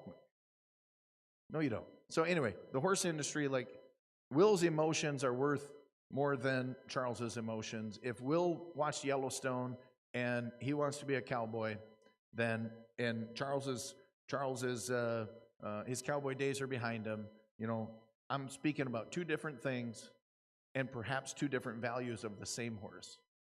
That horse might be worth 12,000 to him and 4,000 to Charles. Just the way it goes. So it's hard to give that market, and then you give a nice range. Jonathan, you probably give a range, like, you probably know, like, well, these mules, maybe if they're broke this way, they could bring 7,000 to 10,000. Like, you probably know what a decent range of it like that. And you sell a lot of very similar type of horses where you can probably get a market report. I might sell a 30-year-old pony. I might sell a yearling filly. I might sell a 4-year-old that's never been ridden. I might sell a 16-year-old that's never been ridden. Like, in this monthly deal, like, you have no idea. The range is all over the place. And all I know is that if I get people there, they'll bring all their worth. That's all I can tell you. So we work for the seller. I want everybody here, if you're going to sell real livestock, to realize that the paycheck of that seller is in your hands. If you want to get a job and keep a job, you need to provide your employee with one less thing to stress about. That's extremely important. When I played football, my coach, one of our assistant coaches in college, he had a phrase for me. He said, you get better or worse every day, but we never stay the same. And it has always stuck with me, and I feel the same way about my job today. So when I sit behind the mic and I turn that thing on, I'm literally asking myself, am I going to get better today or am I going to get worse today? And if I start falling behind, if I get a little complacent as I'm selling baby calves, all of a sudden I'll hear that voice in my head. I'm like, that's where I sit up. I start paying attention.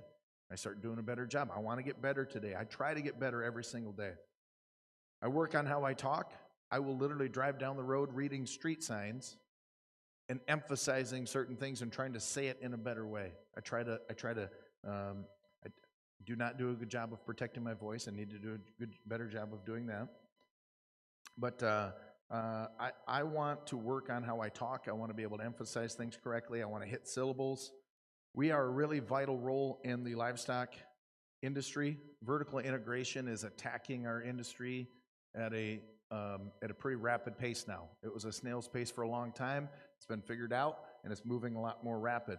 We need to make the auction industry easy for our sellers, whether we're selling livestock or whether we're selling equipment. The vertical part of all of this, of all of our industry, people don't like to compete for things as buyers. So they want to go buy it a different way. We need to make it easier for our sellers to use what we do in order to continue to be viable. We have to make it easy for them. It has to be efficient, and it has to be, it has to get them, we have to make it so that they at least feel good about when we said sold. If they don't know if it was $10 high or $10 low, they at least need to feel good about it. And that's going all the way back to the beginning. When we make our sellers feel good, that's what we're doing. Showcase the value we provide and work on it at every turn we can. And that's all I have for you. Any last questions about it? Yes.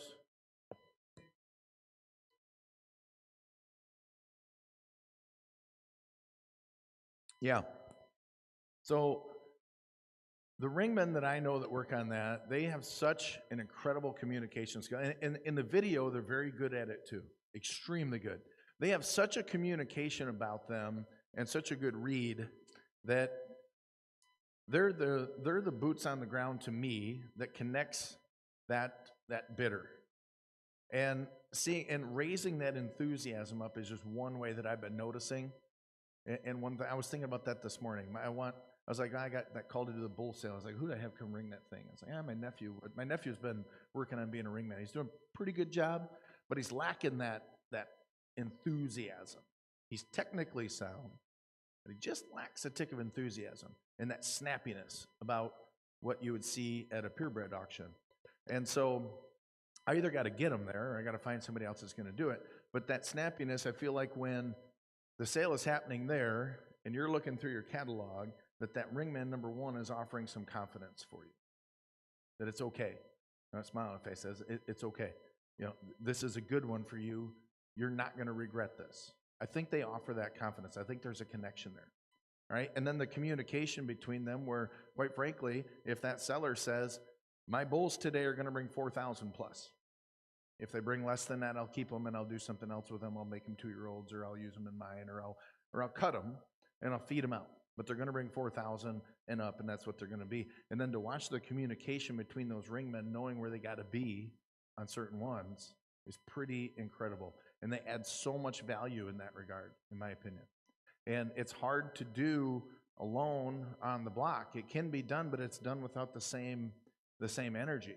And anytime, like when the market is going up and everybody wants them, like there's no limit. But when all of a sudden the market starts to teeter a little bit, then all of a sudden nobody wants them because they're just afraid to make that bad purchase. And that's how I feel about the ringmen in those purebred sales, is that they're creating so much energy that it's all a good purchase. Like you get the feeling like you ever fly fish? So like you have to have a hatch going on or something like that, right? Like all the mayflies are hatching and then the fish come up and bite. And then if it's not hatching, you can create a hatch by just like having a lot of casting going on, right? Like you can create that same perception. I feel like the ringmen are kind of the same way. Like if they're raising the energy, like they're creating the hatch. Does that make sense? Yeah, and the communication between them is pretty incredible. And like I was telling Wade Pierce, going out in the parking lot and learning something. You know, going to the barbecue and talking to Charles and figure out what his motivation is, and then coming and talking to Miles and figure out what his motivation is. That's really, really good information to have for those guys. Anybody else? thanks again for having me. I talked a lot longer than I thought I was going to. I thought I was going to whip right through it, and then I got long-winded. Appreciate you guys. Good luck to the contestants tonight. It's going to be fun.